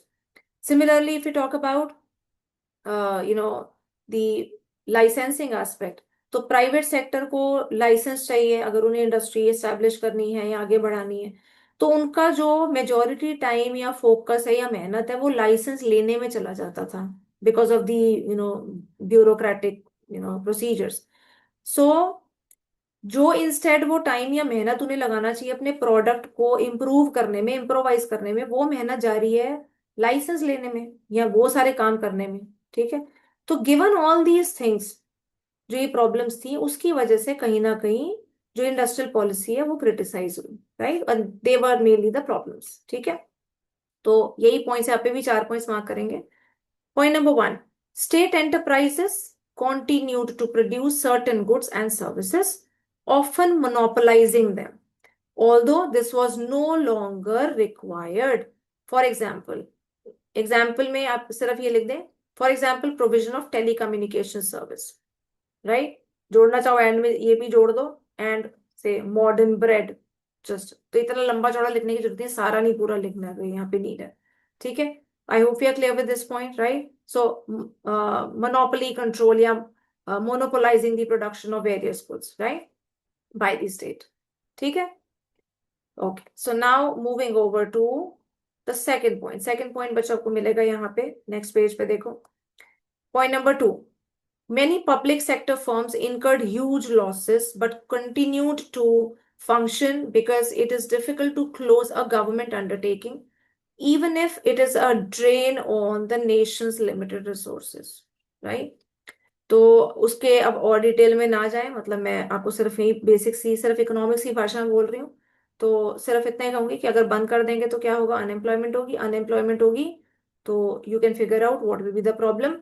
सो इसी वजह से जो ऐसी कंपनीज भी थी गवर्नमेंट की जो नुकसान में चल रही है, उनको भी चलाए जाते थे। ठीक है। तो obviously economically not viable at all, right? So coming to the third point now. तीसरा पॉइंट लास्ट में आप देखो, यहाँ पे आपको नजर आ रहा है। सो द एक्सेसिव, लास्ट वाली लाइन से, राइट? सो एक्सेसिव रेगुलेशन, जो मैंने लाइसेंस की बात की थी, excessive regulation of what came to be called the permit licence raj, ये टर्म बड़ी फेमसली यूज करी जाती थी, लाइसेंस वाला ही, इंडस्ट्रियल लाइसेंसिंग को ही हम रेफर कर रहे हैं यहाँ पे। So what came to be called the permit licence raj prevented certain firms from becoming more efficient. तो जैसे मैंने आपको कहा, उनका फोकस क्या है कि जो गवर्नमेंट ऑफिशियल्स हैं उनके आगे पीछे घूम के किसी भी तरीके से अपना लाइसेंस ले लो, और प्रोडक्ट चाहे जैसा भी हो। ठीक है। तो that will not serve the purpose जो एक्चुअली होना चाहिए, राइट? सो इतना भी लिखो चल जाएगा 1 नंबर के पॉइंट में। बाकी पढ़ने के लिए बार जो आपको समझाया पढ़ लो आगे। So more time was spent by industrialists in trying to obtain a license or lobby with the concerned ministries rather than on thinking about how to improve their products। ठीक है। फोकस इंप्रूवमेंट पे होना चाहिए, जो कि नहीं था, focus था लाइसेंस लेने पे, राइट? फोर्थ पॉइंट जो भी हमने थोड़ी देर पहले पढ़ा था ट्रेड पॉलिसी में, protection from the foreign industries, right? तो हम प्रोटेक्शन करनी जरूरी थी, बट अगर प्रोटेक्ट करा तो जो हमारी जो इंडस्ट्रीज हैं, जो डोमेस्टिक इंडस्ट्रीज हैं, क्या वो सीख पा रही हैं? कंपटीशन तो उन्हें कोई मिल नहीं रहा। उन्हें पता है जो हम बना रहे हैं यहाँ बेच ही जाएगा, तो कैप्टिव मार्केट है।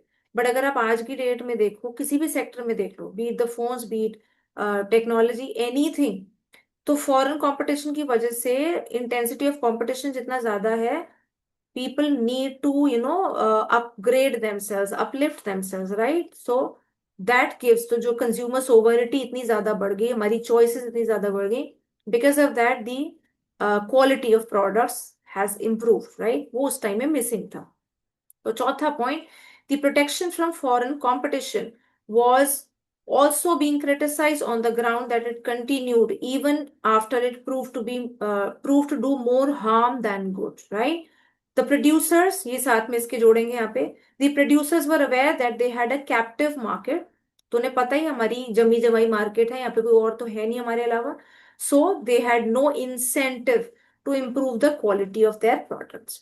ठीक है। And this was bad for the consumers, right? I hope we are clear with 4 points of the limitations. ठीक है। सो हमने 4 पॉइंट्स जो इम्प्रूवमेंट अचीवमेंट्स के करे हैं, 4 पॉइंट क्रिटिसिज्म या लिमिटेशंस के करे हैं। So you have done the critical analysis of the industrial policy followed during these 40 years 1950 to 1990, right? सो सारे मैंने बच्चों पॉसिबल जो क्वेश्चंस आपको जहां जहां बनते हैं वो बता दिए हैं, telling you the important ones as well. याद करना आपका काम है, please do learn them, right? जो बेसिक पॉइंट्स है लिख लिख के देख लेना, थोड़ी आसानी से याद हो जाते हैं, ठीक है? So with this we are through with our second chapter as well of Indian economic development, Indian economy 1950 to 1990. ठीक है? So I'll see you with another unit in the next class. Thank you so much.